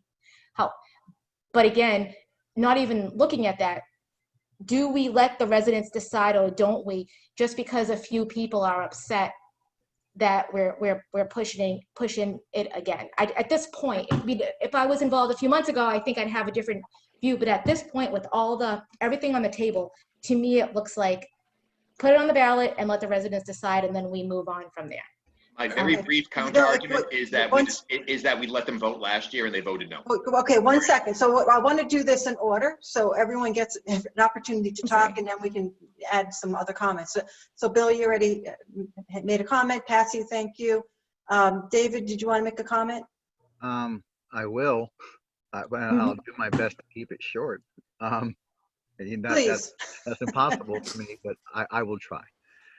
So yes, I've heard from both sides, and I've heard what I'm sorry, but to me is spin and justification, but doesn't change the reality. So personally, I'm in favor of the building, and I believe in the need. Otherwise, I obviously wouldn't have kept voting to move this along. But I'm also someone who believes, and there's nothing wrong. We all talk about integrity and transparency. There's nothing wrong in admitting failure either, right? So we tried to do this with the best intentions, sincerely and genuinely. And if we don't do it, if we fail in trying to deliver on our promises, at least we tried sincerely without misleading people. That said, I'm going to echo what I think Ms. Borowski was trying to say. I know where Ms. Redlack was going, but as much as I see the need for it, and I offered what I felt was a fair compromise a week ago, that had that been taken, we wouldn't even have this meeting. We already voted, it would have passed. And that is, if we truly believe in integrity and transparency, then simply make a public commitment. I know we can't bind future boards, right? But we can, as individuals, give our individual words that if we put this on a ballot and it fails, that we're not going to play the political games and keep bringing it back and bringing it back and bringing it back. We'll let it die, let it rest, give the taxpayers a break. Giving that public commitment of every member of this board, and you'll have my support. Because to me, while I don't want to see a loss of 1.4 million, that's a big loss, but it's nowhere near as big a loss as the public trust, because you're never going to get that back. And Mr. Borowski, I'd like to just say, and then now I won't talk again because there's no point in repeating myself. People are going to agree with, or they're not going to agree with me. I said it again. I'll say it again. If the individual members of this board, so don't blame the messenger if you don't like the message. I have more calls supporting my position than I do asking me to put it back on the ballot. So to Mr. Borowski's point, we did let the people speak and their votes mattered. So I feel that if this board is willing to publicly, because this meeting is being recorded, it will be online forever, give their public promises to the taxpayers and their assurance that they will not keep bringing this back. If it fails in November, then I'll vote for it. And I will proudly stand up and tell the voters, I'm a man of my word, and I'll keep my word. And voters can then come back to this video in the future if other selectmen go back on their words and say, you don't keep your word. Don't say transparency and integrity to me. So I'm willing to give my vote, a fair compromise. All right, so David, just, and again, Steve, I'll get to you. I didn't forget about you, Steve. Don't you worry. So, David, thank you for your comments, and I just want to make sure what I heard was correct. You would put this, you'd put it on a ballot if we're all in agreement, because that we would not put this public safety building, would not bring this back for a vote. The public So safety building, right? to summarize, yes, basically, if this board does not have the authority to bind the hands of future boards. Boards change. Patsy, me, you, none of us could be here in 4 years. However, as individuals, we are fully capable of giving the public our promise that as long as I sit on this board, and you and you and you, that you as individuals will hold to your word to not keep throwing this against the wall every year until the voter turnout changes enough to get it by. To me, that's saying, all right, look, a lot of work has gone into this. And as much as I personally want this, and I do, to me, I have to vote against myself because I'm not here to vote for me. I'm here to vote for the taxpayers, and I'm not going to sell them out. And that's my opinion in order to get what I want. All right, I think it's a thank fair you. Well, but wait, nope. Everyone next is Steve. He's Right, going so to have his everyone- say. But David, thank So you. your point, Karen, yes, if everyone individually, if Yeah. each selectman says, I will give my promise on this recorded meeting that I will Yeah. not bring this back next year if it fails, I will vote for it. All right, and I honestly, and I, as chair, I'm going to refrain from, making a long Yep. statement and being Can I- redundant. I promise. 1 second. Okay, I actually think that's very reasonable, David. But let me go on to Steve. Steve, it's your turn. Okay, here I go. I think there's been some, and I did pay attention last year. I wasn't on the board, but I did pay attention. And there was so much more information now tonight in the last 2 months than any voter had last November. And I'm hearing, David, just like you, I'm hearing both sides of it. People are saying fire station only, but when the fire station only comes back at 23 million, and that's why I asked that question to Rebecca tonight, that was explained. You can see the building. It's getting the information out there, and I think over the last year, $28 million is a hard sell for anybody. But this entire group and the citizens themselves have done a really much better job this year, and not knocking the committee last year by any means, but everybody wanted to know what that number is. And so if the average homeowner, the average is $224 a year at 2.24%, which is the lowest interest rate, that's free money. I would encourage to put this on the ballot right now with no strings attached. And I'm hesitant on the no one can ever bring this up again thing. Well, and by them, and we're just going to clarify, we're talking public safety building. That's what David, I want to just bring clarity to that. Yes, yep. No. Yep. I think if we know what the difference between 23 and 28 million is in the building we're going to get for it, and the financing options, which none of that was really totally cleared out before the November vote last year. At least it wasn't clear to me, and I was trying to pay attention. But as far as bringing it back, that's a I was thinking about that a lot too, and I have some issues with that because that just might just tell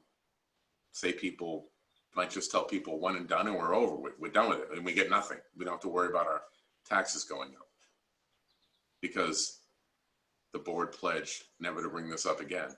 So we don't have to worry about a fire station, which we absolutely need. No, I think David, and just to be clear, not to bring, if in November, the public safety building, this vote, as we have been working towards and voting to get to this point, if it fails, what I think David, and again, not to put words in his mouth, it said is it's more of a symbolic vote because of everything he had stated, that we would agree not to bring this same plan as public safety building back again to vote on. He didn't talk about fire station only or whatever, right, David? So yes and no.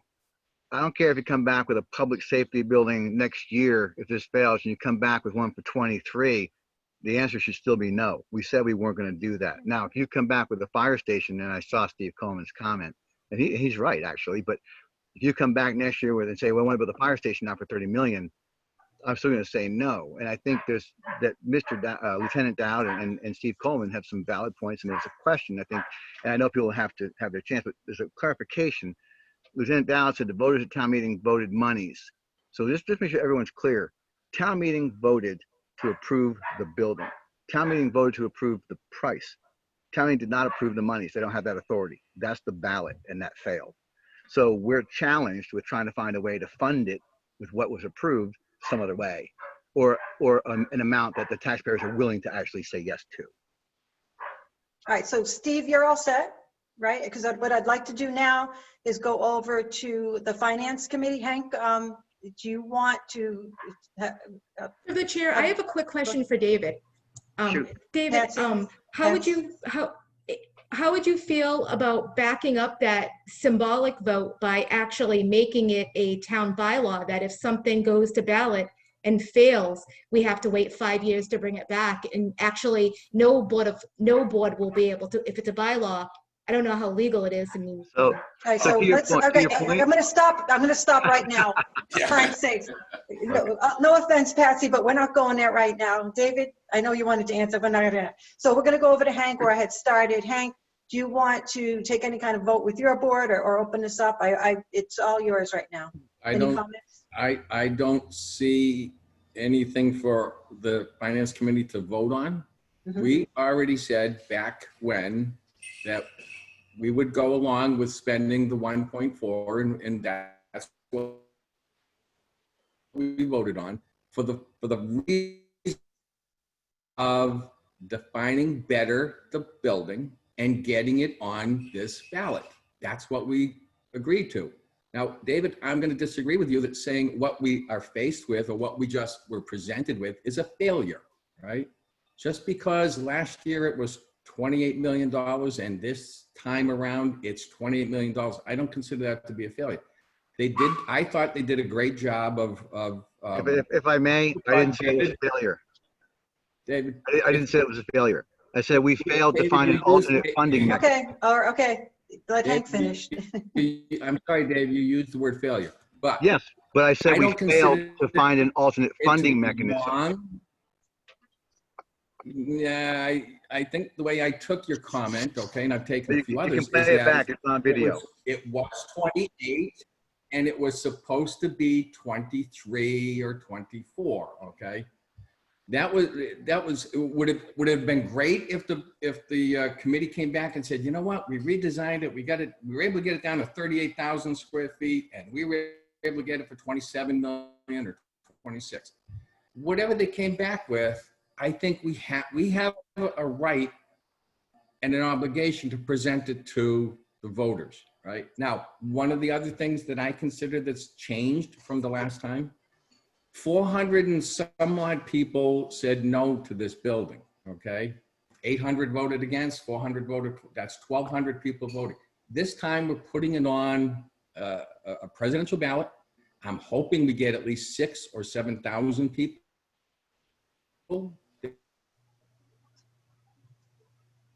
No. Is anyone else having issues hearing him? Yeah, Henry, I think it froze up. Election season, you all know that. Hey, come back, David. Can you hear me now?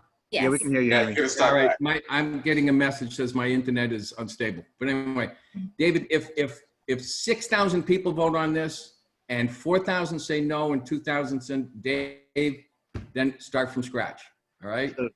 I said back when it was a risk that we were going to spend money on design and conception. Yes, you did. Without knowing, and I'll take responsibility if someone wants to hold me personally responsible that it was going to be a risk.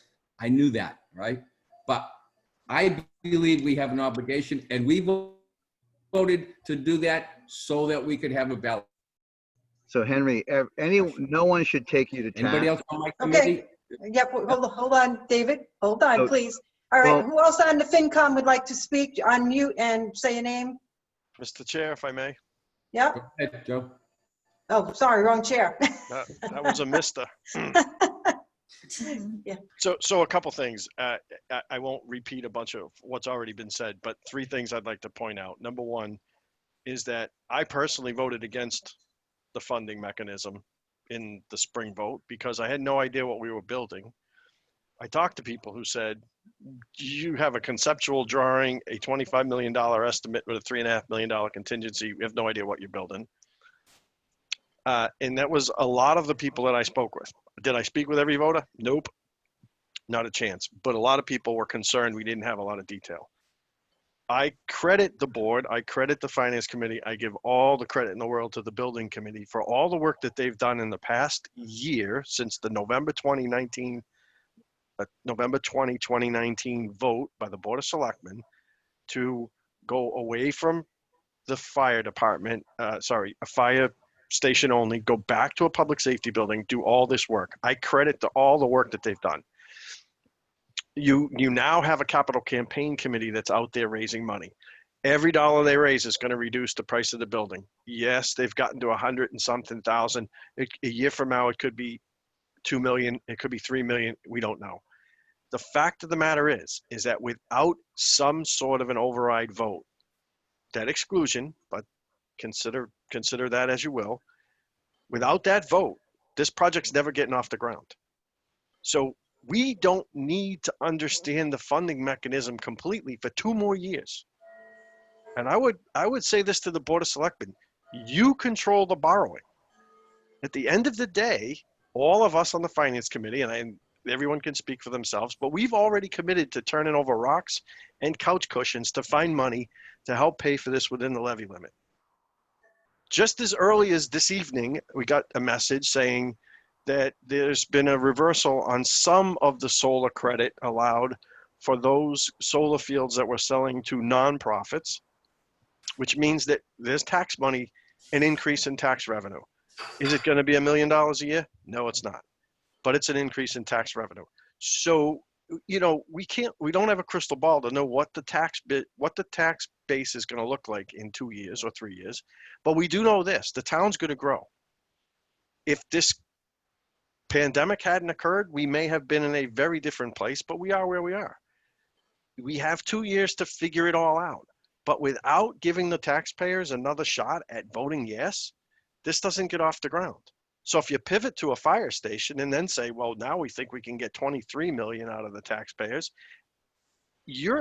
I'm going to guess, and I'm not really asking the question, but I'm going to guess you've lost a construction season because it took almost a year for us to get plans completed to where you could specifically put dollars and make choices so that you could get to a menu to where you could fit within your budget in a town meeting vote.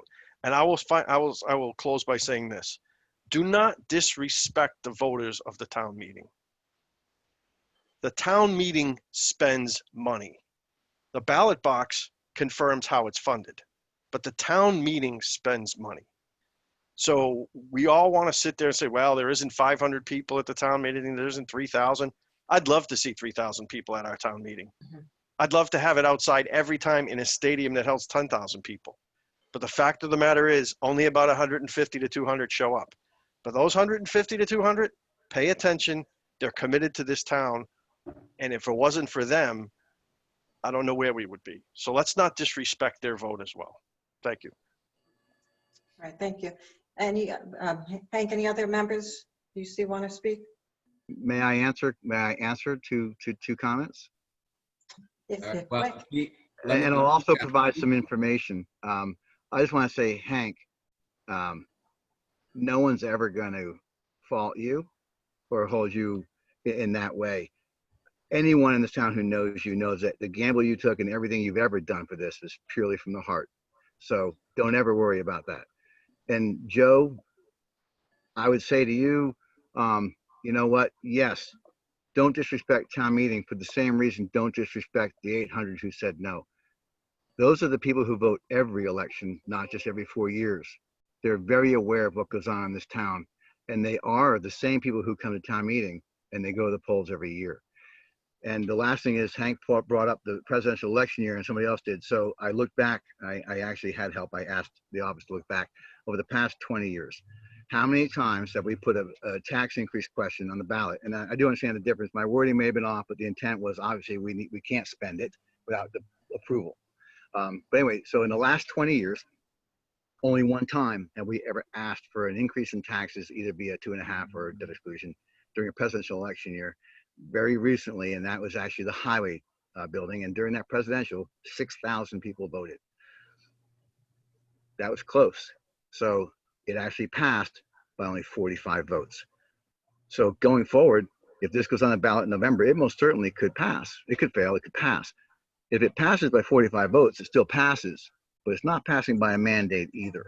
So I just would keep that in mind. And I guess the last thing, and I don't care, I'm not going to answer anymore, I'll just vote, is that I'm getting completely off here, but if everyone who has professed their confidence that a presidential election is going to have a different outcome are so confident that that is going to have such a big difference, then there shouldn't be a worry about it failing and having to do this again for 5 million or 20 million more down the road. So if people are that confident that this second chance at it, because a larger turnout is going to pass this, then that means that to you, the risk should be minimal. And I'll leave it at that. I'm not going to say anymore. Through the chair, just one recap. No, wait, hold on, please. We need to continue on with Finance Committee. If there's any other members who want to speak. Yep. Kristen, hi. Kristen, go ahead. I just wanted to ask, a novice question, but is it common practice that we typically have a town meeting article with no contingency for the funding source for a major capital project? Is that a typical thing? Would anyone like to answer that? And as you know, this particular one didn't have the contingency, and it was that on there, and that was recommended to us at the meeting not to. There were people who thought it should be, and it didn't happen. So it's a great question, but it can happen. Obviously, it's legal, and I think there were other funding sources that some people thought were going to. And then in terms of the different funding mechanisms, I would. And I was not on the board when they took the vote, but just in general, I'm usually hugely in favor of giving the citizens options on the ballot that are of interest. And, you know, this public safety complex and the fire facility has been a priority, I believe, for a lot of people for a long time. So I don't see why you would ever want to say, you know, we won't allow this question ever again if it fails. Like, there's different varieties of the same type of project that could come forward. There's all kinds of iterations that could occur. I think you should always give the voters options to ponder on the ballot. It's the whole point of voting. So and then the other thing is, whoever put together the presentation we were going over, thank you. That was very informative. And while they were going through it, the only thing I could think of in terms of funding was that, you know, to hold the $5.5 million or the $4 million under the levy limit and then put that sort of, uncertainty on the departmental budgets during a pandemic. You know, I would absolutely advocate for the debt exclusion to not do that to the departments during this climate. But okay, understood. Thank you. That's all I got. For your comments. Yep, no problem. Thanks. Anyone else on the Finance Committee? Hank, are you talking? Because it looks like I'll unmute you. Yeah, let's see. Oh, sorry, I put myself on mute. I have to run down and grab my battery camera. I unmuted you. You're all set. Did you? Jason, anything you want to add? Shake your head yes or no. Okay. Jason, anything? Keith, sure. Anything? Okay. I'm going to mostly second Joe's sentiment. I'm going to stand by the vote that we made last time to move forward. And something eventually has to pass in the town or there won't be a fire department left standing. So why not bring it to the voters? I understand your arguments, David, but we don't have any other options to vote on for November. Why don't we bring this to vote? And if it fails, then we get to try something else. Okay. Now, if everyone from FinCom has had an opportunity, is there anyone from the building committee that would like to speak? Unmute and just mention your name. Karen, before you go on, somebody shared their screen. I wonder if you could just if you could take care of that. Who did that? Are you asking me to undo it? Yeah, you use the host. Yeah. It says Sheila Veal's screen. Yeah, someone named Sheila. Sheila, if you Sheila, could stop sharing your screen.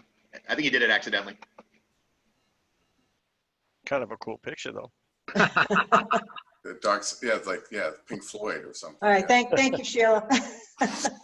All right, so again, going over to the Public Safety Building Committee comments. On mute. I'm not seeing anyone. I will go over to, I know we have capital campaign people as well. Did I'm just trying to go through all the committees. Comments, Steve, right? Do you have a hand up? I can't tell. Yes, Madam Chair. Yep. So just 2 quick points. I just want to remind the board, really what we're here to decide tonight is the board is trying to decide whether or not to put this on the ballot. I just want to remind the board that when this failed the last time and the Public Safety Building Committee came and made a presentation to the board seeking direction on where to go next, they actually gave the Board of Selectmen a recommendation to proceed with a fire station only. And that was a 4-to-1 vote not to do that. So I just want to point out that I think it would be disingenuous tonight for the board ultimately to vote not to put the public safety building on the ballot after it was the direction of the Board of Selectmen for the committee to move forward with this project. The reason we're not talking about a fire station only is because the Board of Selectmen wanted to move in this direction, which, don't get me wrong, I think most people on this call, even Mr. Singer pointed out, this is the direction to go. I think everybody believes that this is the right thing to go.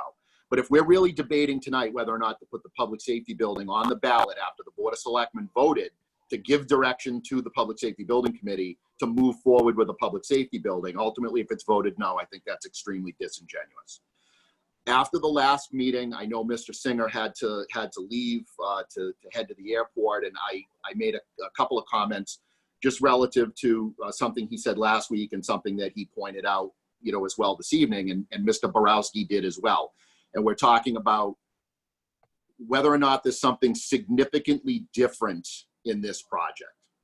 I just want to point out, and Mr. Singer, this is directed at you, is that at a Board of Selectmen's meeting on November 20th of 2019, when you actually made a plea to the board that you felt that this project was different and why it should move forward. And you actually, the analogy that you gave was like at town meeting, it should be handled as a motion to reconsider.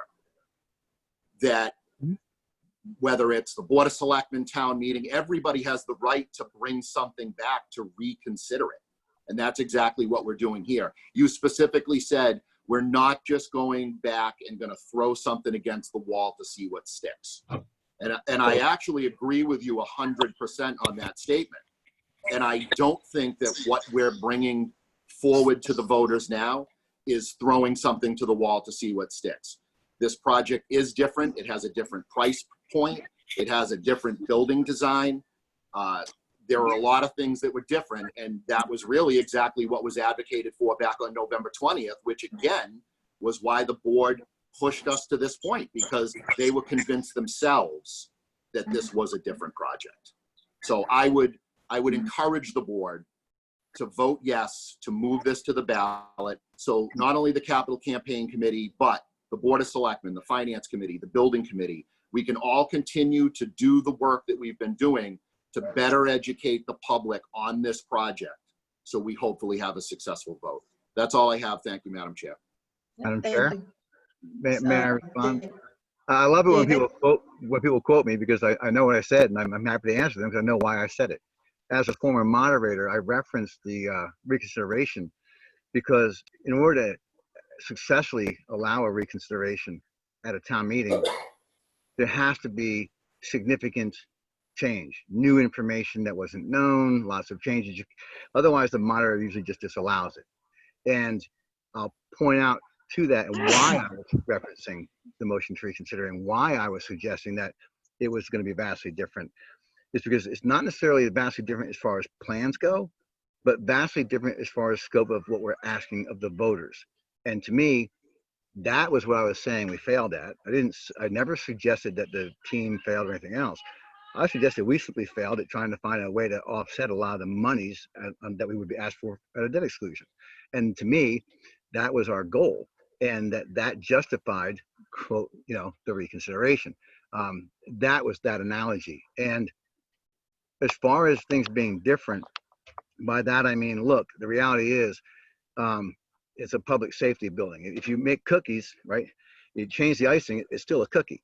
So we changed the layout, it's still a public safety building. So to me, simply saying we've made some design changes, but it's still a public safety building for the same amount of money, or approximately anyway, is not a significant change. We did seek, and we thought we had, and we still hope to achieve a significant change in the amount of ask. And to the point about the board's vote, yes, again, I love Steve, but he's right. The board did vote that way, against recommendation of the planning board, FinCom, but there's another piece of that that's been left out, and that is, and you don't take my word for it, it's on video, go watch it. Our own fire chief said flat out, if you're not going to, we need the PSB basically, he said, if you're not going to do it right, you're better off not doing it at all. And upon the comment of our own fire chief saying, do it right or don't do it at all, our board said, all right, well, you know what? We're going to listen to our fire chief. He's telling us, we know we need it, so don't do it halfway because it's going to be a disaster. Do it right or don't do it at all. And the board voted, Steve's right, to say, you know what? No, this is what we're being told we need. Now let's try and find a way to honor the will of the voters at the ballot box and reduce the amount of the ask significantly. And that's all. Madam Chair. You can all Yep, watch it. Mr. Coleman? I will just say that the project went from 28.5 with escalation costs were over 30. We have it down to 26.9. $3 million to me is a significant reduction, and we're not done yet. We don't know what the finance committee will continue to do. I agree that if we were bringing back the same exact project, and I'm sorry, but I just don't buy that if we're bringing back another, if you're making whatever the analogy was, but we're bringing back the public safety building. That's a conscious vote that the Board of Selectmen made. Yep. And like it or not, that's what we're bringing back because that's what they were instructed to bring back. Correct. But I think if we were bringing back a public safety building, either at the same or the higher cost with no other modifications, I would agree all day long. But I don't think a reduction of $3 million is something to bat an eye at. And the other point that I would make just from a financial perspective, and it's not just the town of Charlton that does this. Most municipalities that have good bond ratings, we love to talk about our bond rating. We love to boast about how low of a bond rating we got, whether it's a AA+ or whatever it is. Those are all great talking points at board meetings, so everybody can pat themselves on the back that we've all done an outstanding job to lower the bond rating. But when it comes to actually building a project or borrowing money, we're afraid to borrow money at a good percentage rate because of our bond rating.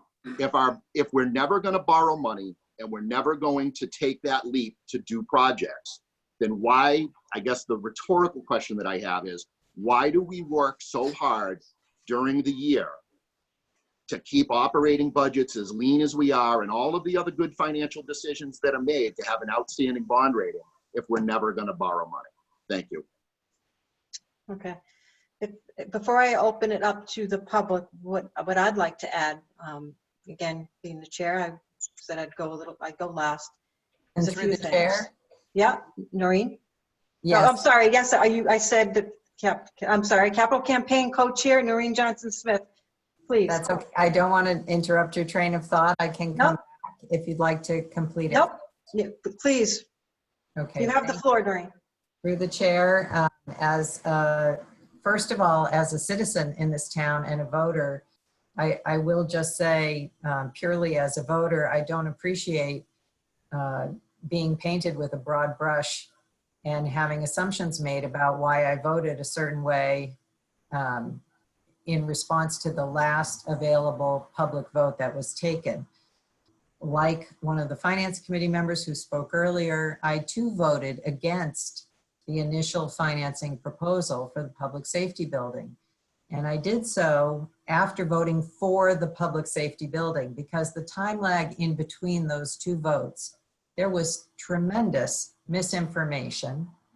There were rumors flying around about disagreements between police and fire. People didn't want to share a gym, that the building was going to have all of these extras to accommodate personalities, and the town did not present a plan for financing other than we're going to borrow all the money as a debt exclusion and put it on the taxpayers. So I wasn't satisfied that the town had done its homework in terms of the options for financing. Since that time, I've gotten way overly involved. I'm now the co-chair of the Capital Campaign because I stepped in as a private citizen to say, if I'm going to complain about something and people not doing creative options for financing and not trying to raise other funds, I will get involved and put my money where my mouth is. So on this call, there are 50 wonderful, involved, volunteer citizens who participate on these committees and who have worked very hard on this project. And I've never expended $1.4 million of my own money before. I don't appreciate that expense being taken lightly.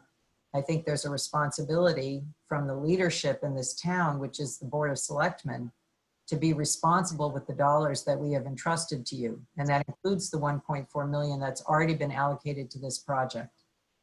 I also think it's a leadership issue to challenge the idea that the voters would have another say on a project of this importance to us all, importance to our homes and our personal safety, and importance to the employees in this town, to not allow us to vote and to not have another option to present us with.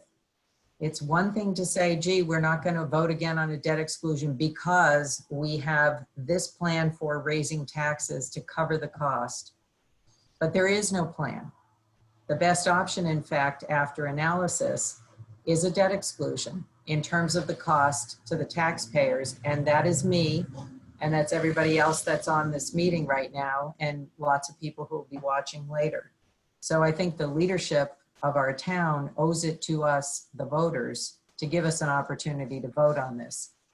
I feel, additionally, now as your town moderator, which is another level of engagement in the community, that I would have considered this at a town meeting to be adequate clarification and new information to allow us to hear it out and to take another vote. So speaking to the role of the moderator, which I currently serve in, I believe that this is a substantive change in the project and that we should be allowed to bring that vote back to the taxpayers. The beauty of this timing is that we have a presidential campaign, which brings more people out to the polls and allows us to get a better sense of what the actual appetite in the town is for both this project and the debt exclusion. And, you know, I see that as a win for all of us because we have actually more than just 10 loud voices that call us after a meeting or even 20 loud voices who call us after a meeting. We'll get a sense of how the citizens in this community actually feel through a larger vote. And I would welcome that. I think it's fundamental to good decision-making, and it provides strong direction to the Board of Selectmen for the future. Thank you. Yep, thank you, Noreen. So before I allow some public comment, and we're going to keep it to just a couple of minutes per person if possible, I just want to add my 2 cents. I can honestly say I can't believe we're having a conversation debating whether or not to put this on the ballot. I know, you know, much has changed. To say nothing much has changed, I think that's an incorrect statement. Many people have worked many hours, put many hours to get us to where we are. We did go over everything that did change, and quite honestly, as was pointed out, the Board of Selectmen voted, in, you know, all along to keep this going and directed them to change over to the public safety building. And I don't know, I was kind of blindsided that we're even talking about, I always assumed we're just gonna put this on because it makes sense. This is what we were leading up to. And it's unfair to so many people to say in this, the 11th hour, because it hasn't been talked about before last week, the doubt about putting this on the ballot. I was blindsided. There is nothing to, we're going to lose so much if we do not allow this to go on the ballot. It makes sense. We're going to lose money. I like to deal in facts, not fiction, right? Fact, things have changed. Fact, if it doesn't go on the ballot, the Board of Selectmen just flushed money, a lot of money, down the toilet. That's what we did. If we also said to everyone who's working to get us to this point, thanks, but not good enough. And I know everyone's kind of said that it's very fluid. I think every one of us who's been working on this project is absolutely committed to continue. This is a fluid thing, right? Everything's changing. There's so many unknowns. We're committed to making that number that we actually borrow as low as possible. And what's so different too is, the outreach that's going to be planned to helping people to understand the vote. Honestly, if you are for or against this project, the fact that your leadership is sitting here for hours debating whether or not we should allow you to vote, who the heck are we to do that? I think we're being presumptuous to say that. I think because I talked to 100 voters or 50 voters, they're going to vote this way, and maybe David talked. We don't know, but we do know we're losing money. We're putting our employees, our first responders in danger in the work environment where they are. We're putting our own residents in danger possibly. All we're doing is asking the people, if you want to vote against it still and you voted against it before, put a check in the box. Is that such an inconvenience? I don't know. Meanwhile, the other things would have to lose is we just received a $100,000 pledge from a very generous pledge from a foundation. We just sent them the thank you letter. We're going to have to send a little note after if we don't vote to put this on the ballot. Thanks, but sorry, we're not going to even put it on the ballot. So poof, there goes that money. So I guess I just like to simplify. To me, it makes absolutely no sense. It's a no regret move to put this on the ballot and let people vote. So having said that, I'm going to open it up. If there's anyone out there in the public who would like to comment, I would ask you unmute, that you provide your name and your address, and you keep it to a minute or two. Please be succinct. Any hands? Andrew, do you see anyone out there? Yeah, I don't see anybody. Okay. All right. So is there anyone else that wants to make one final comment? And then I would say, I just want to give you a little history on this. So tonight we have to vote to put it on the ballot. We need a supermajority, which means we need 4 out of 5 people to allow it to go to ballot. And to be clear, I would also like to go back to revisit what David had said, because, I, for one, and David, I'm willing to, if it means getting this on the ballot for the people to vote, if you want me to go do a handstand in the corner, I'll do. I'm very serious. I'll do it. So you tell me what you need, or tell us what you want, and if we can, well, it's just me. What do we need to do? Karen, listen, I don't think I could be more clear or more simple. And I said the same thing last week. And quite frankly, if people took what I felt was a sincere and very easy compromise that would allow this to go forward while promising the public and giving them the assurance that they were looking for. And that's the biggest complaint from most people about this board, not this makeup in specifically, but historically. We would have already had this vote last week, and it hasn't changed. If each member of this board, and I'll say it, I pledge that if this fails at the polls, I will vote no if this comes back up again while I'm on this board for the next several years. If the remainder of the board will individually state the same promise to the voters of Charlton each one of you individually, that this fails. And if you're also confident that the presidential turnout will pass it, then the risk is minimal. Then pledge with me. But again, by this you mean the public safety building, right? That's what this Right, we're not means. going to come back and ask you to build the PSB for 30 or 25 million. We're not going to ask you. We're going to drop it for a while. I understand. So if you don't mind, I'm just going to go around. Steve, are fine, you go okay ahead. with that? Are you okay just making a kind of a symbolic, pledge as an individual select person? You're asking me that? I am asking you that because Well, before I I take could- this all vote, right. this is, go ahead, Steve. Look, there was so much more information that we all have now. And the reason, and I apologize if we drag this on a little bit longer than just a simple vote. But in my mind, it's part of getting more of that great information out there. And so none of this is wasted time, in my opinion. That I've learned more in the last 3 weeks and a month on this project, and I've attended a few of those meetings. But now we're getting right down to the dirt and gritty of it and the financial part of it. If people are, if the town if we're convinced it's 23 or 28, we have no other choice but to put this on the ballot. I think all we're spending, all the selectmen are spending right now at that point is the ink to put it on a ballot. There's nothing else. But the question is, I get where you're coming from, but for Selectman Singer to agree to put it on the ballot, he's just looking to us to say, but it can't be contingent. We can't mix the question or the vote. But are you just willing to say, look, yeah, we're not going to put this on the ballot next year, whatever. Just we're going to move forward and not vote on the same thing. I'm hesitant to do that because what if it's a hybrid? What if it's a fire station with a communication center that police need to go into, and then that's so my understanding is that would be all right, David, because you just want it not to be the same public safety building, right? David, I can't hear you, and I didn't mute you. Sorry. I muted myself. You wouldn't hear the dogs. Or me telling them to go in the house. Yeah, and I'm actually getting tired of hearing myself say the same thing over and over again too. Yes, it's a public commitment because I'm willing to put my name and reputation on the line that I will stand by my word next year and say no.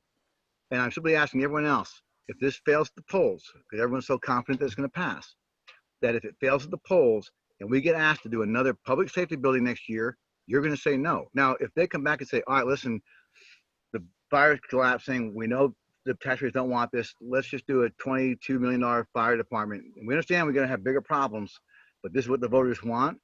Yeah, that to me that's a separate thing. But you want to come back and sell me another public safety building for the same amount of money? I'm going to say no, and I'm going to hold and point to this video to every taxpayer in this town, every selectman who gave their word and goes back on it. That's why, to me, I want that public commitment that this video is recorded. It's going to be on the internet forever. Voters can come back to this. They can see everything I said and everyone else said, and they can say that person was true to their word or not. And they're not going to know that unless we give our word now. Okay, thank you. All right.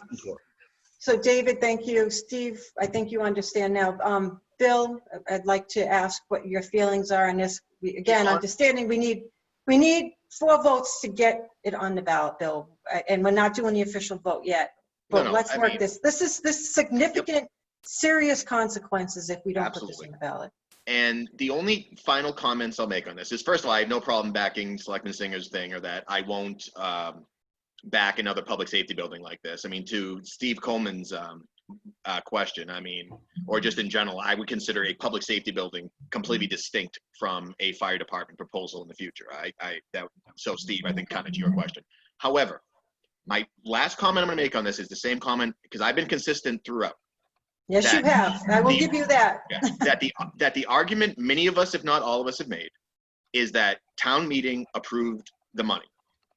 We were looking for, and the ballot question said, we don't want to fund it this way. We never had a discussion around more information being put out. We never had a discussion around anything else. It was only about funding. So this wasn't supposed to be another year of a sales pitch to say how important it is, because everyone I talked to agrees that this is important. For whatever reason, people did not want to fund this. The argument that I will continue to make is that, because I've heard it multiple times tonight, that it's not fair to not allow people to vote. We allowed them to vote last year. The counter argument is it's not fair to make people vote yet again on the same exact thing they voted for last year. And I will stop talking now. But to Selectman Singer's point, if it comes down to a public safety building as is, yeah, I have no problem pledging right now because I've been consistent, and I don't think that first of all, I mean, I'm sorry, I can't remember if it was Ed who said it or not on chat, but yeah, I don't think the Board of Selectmen at the time should have even put forth the public safety building. I think that we should have just gone forward with fire, but I will stop. Patsy? I can't, Patsy, let me unmute you. Unmute. You're on mute. Sorry. I believe, I agree with Bill. When the Public Safety Building Committee came to the Board of Selectmen and said, let's do a fire station, and the Board of Selectmen, I remember watching and seeing the speech and everything else. I was like, whoa, what are you guys doing? And so I wasn't on the board. I have no say. I don't know what you guys were thinking. So now I'm here and I'm looking at all the facts, and I think it would be, as much as I would love to stand on my soapbox and say, oh, I'm making a stand and I'm not going to put it on a ballot, it feels good to be the person standing on the soapbox. But I think that it would be absolutely idiotic for me not to put it on the ballot because of all the money that's been spent and all the time. And we're at the situation where we're at the last minute. So yes, if you want me to pinky swear that I will never, in 5 years, I won't put another public safety building forward, I can do that. I'm willing to say we make it a bylaw. For 5 years, once something fails, you can't put the same project forward, which would force us to do a fire station next time. That's how, because honestly, my pinky swear means nothing. I guess it's my word. But you would, okay. So thank you. And all right, so let's recap here. So again, understanding the consequences, understanding that just all these committees and everyone has been working hard to get us where we are. And that's where I come in and say, you know, it's really what the consequences to, never mind losing the money, but to what it's going to do to the people involved who has worked to get us to this point. I'm embarrassed, but anyway, so I'm going to go back. Steve, last time, I just want to reiterate, David, you know, is what you heard good enough? I mean, I think we all said yes to that. Yes, Karen, I appreciate what Patsy's trying to say, though it would be illegal. All I'm asking for, and I think what the voters should accept no less, is that you be someone true to your word and give them that word tonight. Well, not only true to the word, but we're going to continue, David. We're going to continue to work to lower that number. That hasn't changed. No, I understand that, but I was simply asking for my support. We do disagree on a lot of what our goals were supposed to be, and I don't agree with a lot of the information provided tonight as being accurate. But the bottom line is that's not why we're here. We're here to see if we can come to a consensus. Right. And I've offered what I felt was a fair compromise to honor the will of the voters and give them protection and assurances and see this go through. All right. Did what everyone said satisfy you, though? It's enough that you're going to vote yes to put this on the ballot, David? Seriously, yes, what do you need? I think I've basically made that clear like 4 or 5 times. Well, I just want to be. I want to be careful. Okay, then what I will do. And actually, Karen, sorry, one final very quick comment, I promise. Please. Yes. I'm still going to say what I said last week. If I can get a similar pledge that, to your point, that we're going to continue to reduce the budget or plan, and that we will give an earnest look at funding it in an alternative manner, I'm fine proceeding. It's the same. I said the same exact thing last week. As long as people are give me your word that that's going to continue, and that we will give an honest look at not funding this wholly or 99% via debt exclusion. I was ready to vote yes last week. That's all I'm looking for. Okay, but Bill, and you finance people can correct me if I'm wrong. I know that was part of the plan. It's just we can't spend or commit to what we don't have yet. So part of the plan, again, I can think John had said we're not going to go out to borrow for a year or two years. Yep. I mean, that's what what I meant by being fluid. Things are changing. There are unknowns. We may, who knows who may I just come want to people town. to make a good faith effort Okay. to be able to say that we're not going to fund it fully via debt exclusion. Yes, That's what I wanted last week. That's what I want this week. I want a different funding plan. That's And all I Madam want. Chair, if I may, since I agree with Mr. Borowski, as that was my belief as well, I am happy to also give my pledge that, as far as I'm concerned, that is my goal to continue moving this forward, is to also make sure we try to find any way possible to lower the ask at the debt exclusion. And we have 2 years, I'm sorry, through the chair, and we have 2 years to be concerned about that. So there's a lot of work that can be done. Look what's done. Look what was done the last 9 months. Quite honestly, I'm probably going to be gone one way or another at that point, so I'm not really too worried about it. I just want people to. All right, so we're going to actually move to a vote. I think we are all kind of on the same page. And by, again, putting this on the ballot, we, now a lot of the hard work comes, because I know there's a big marketing PR plan to get the information out and outreach meetings or whatever. But having said all that, I'm ready to take the vote. Patsy. Oh, wait, actually, can someone make the motion, please? I would make a motion to put this on the November ballot, the public safety building, as noted. The public safety building debt exclusion ballot question on the, go ahead, Steve, on the ballot in November. Yes, I would make a motion to put the debt exclusion on the November ballot for the public safety building, as noted. All right, is there a second? Is there a second? Second it. Okay, God forbid, but is there any other discussion? Hearing none. I'm not missing anyone, right? All right, so we'll start with Patsy. Oh, actually, again, we have to do roll call vote, so Patsy? Aye. Bill? Yes. David? Aye.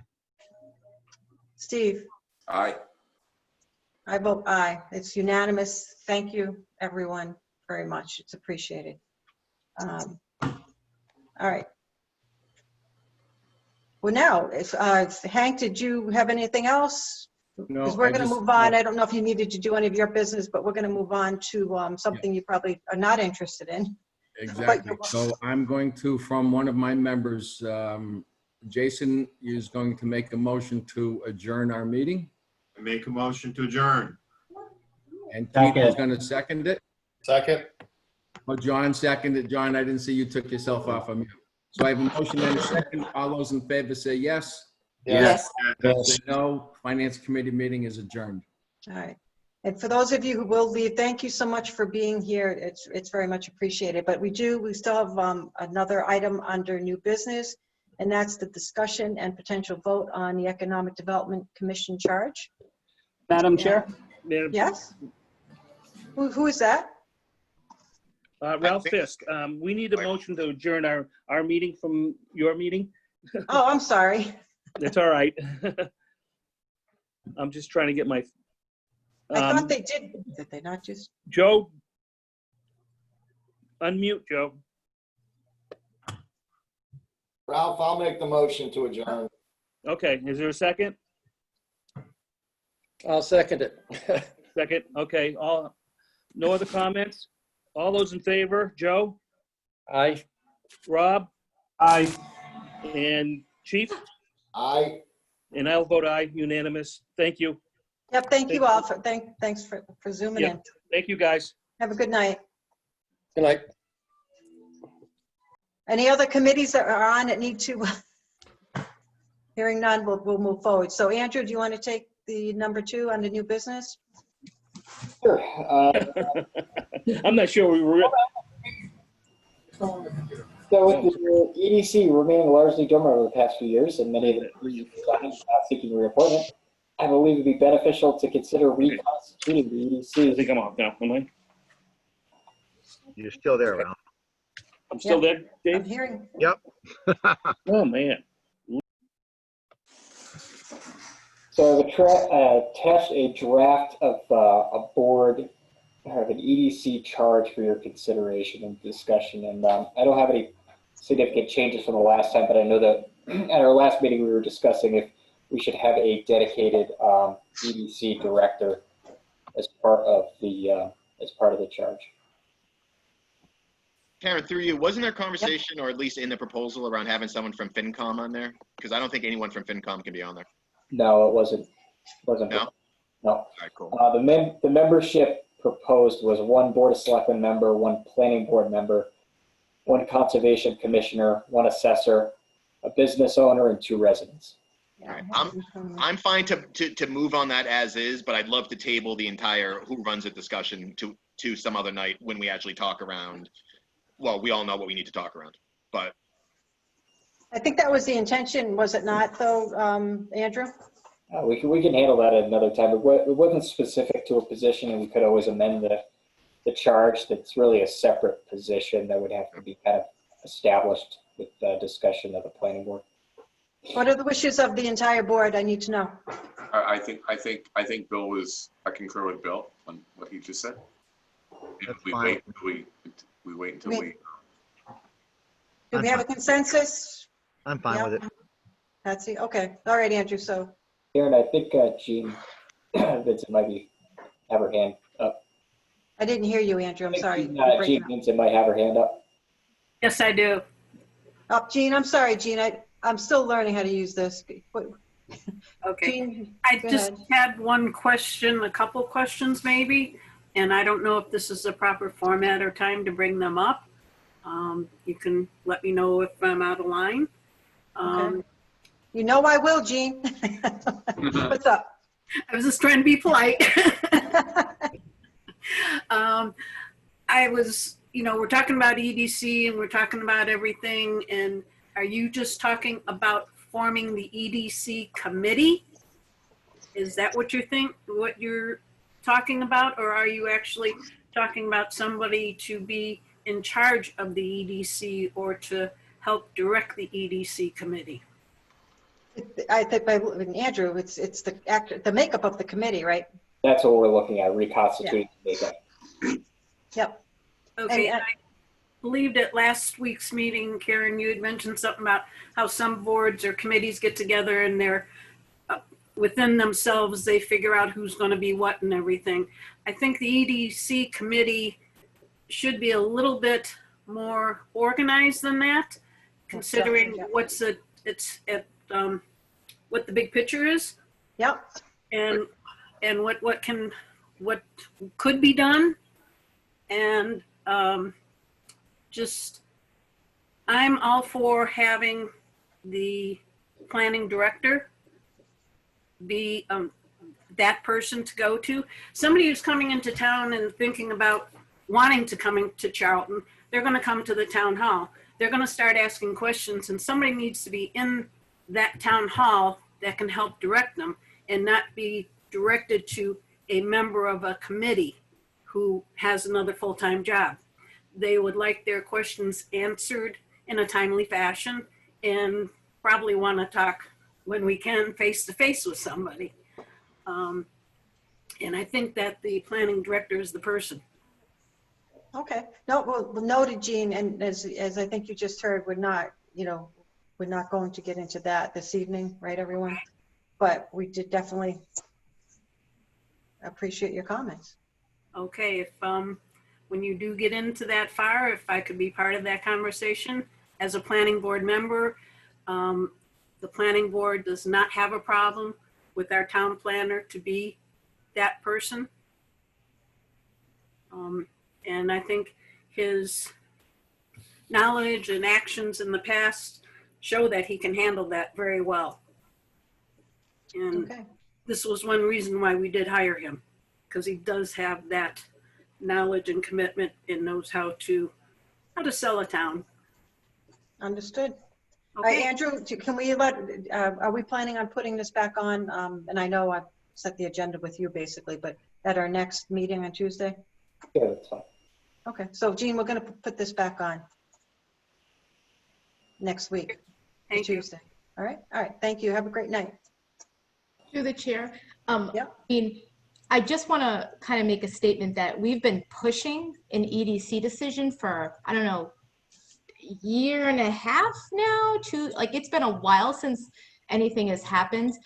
So I would love if we at least can make a decision soon and not kind of keep on kicking the can, because I know how important that, you know, that the commission is, and they really should be active and I get it, and it's getting late. I mean, even I have said I have to go pick up my son as soon as he texts me, and I get it, but we need to kind of maybe make a decision. I also want to make a statement that we have a big new developer in town. Some of it's public, some of it's not, but it's a big developer, and I personally asked, because we had no EDC, completely dysfunctional EDC, to for him to pretty much babysit this company and hold their hand and handle it. That Randy has technically acted as the EDC on top of his normal busy planning board duties. He may have even earned, I mean, he clearly earned, you know, it's a salaried position, but he worked a lot of hours to make that happen. And so just as to demonstrate the skills, and it's a big project, and it was a lot of work. So I just want to add that to everybody's thought process, so when we can finally figure out who is qualified and how we want to move in this direction. All right, so we will put that on for Tuesday's, next Tuesday's agenda, and we will, let's try to wrap it all up that evening. Agreed, everyone? So we'll do. Agreed. All right. Andrew, anything else regarding this matter? All right, so moving down to old business, there's nothing, right? Can we go straight through? You don't have a town administrator's report, Andrew? You go straight through, yeah. Okay, so right through to, again, the next meeting announcement is our next regular meeting is July 28th, and it'll be at 6:30 p.m. And we're going to go into executive session. If someone wants to bring us in, that'd be fantastic. Madam Chair, I'd like to make a motion that we go into executive session to under MGL Chapter 38, Section 21A, number 2, to conduct strategy sessions in preparation for negotiations with non-union personnel and contract negotiations with non-union personnel, finance director, fire chief, planning director. Is there a second? Second. All right, so we have a motion and a second. Any discussion? Hearing none, we'll do roll call vote to go into executive session, and everyone needs to drop off the call or we'll take you off, don't worry. Steve? Aye. Patsy? Aye. David? Aye. Bill? Aye. Chair votes aye. We are now officially in executive session, so if you're on, please drop off. And before you do, thank you, thank you all for zooming into the meeting tonight. Appreciate it.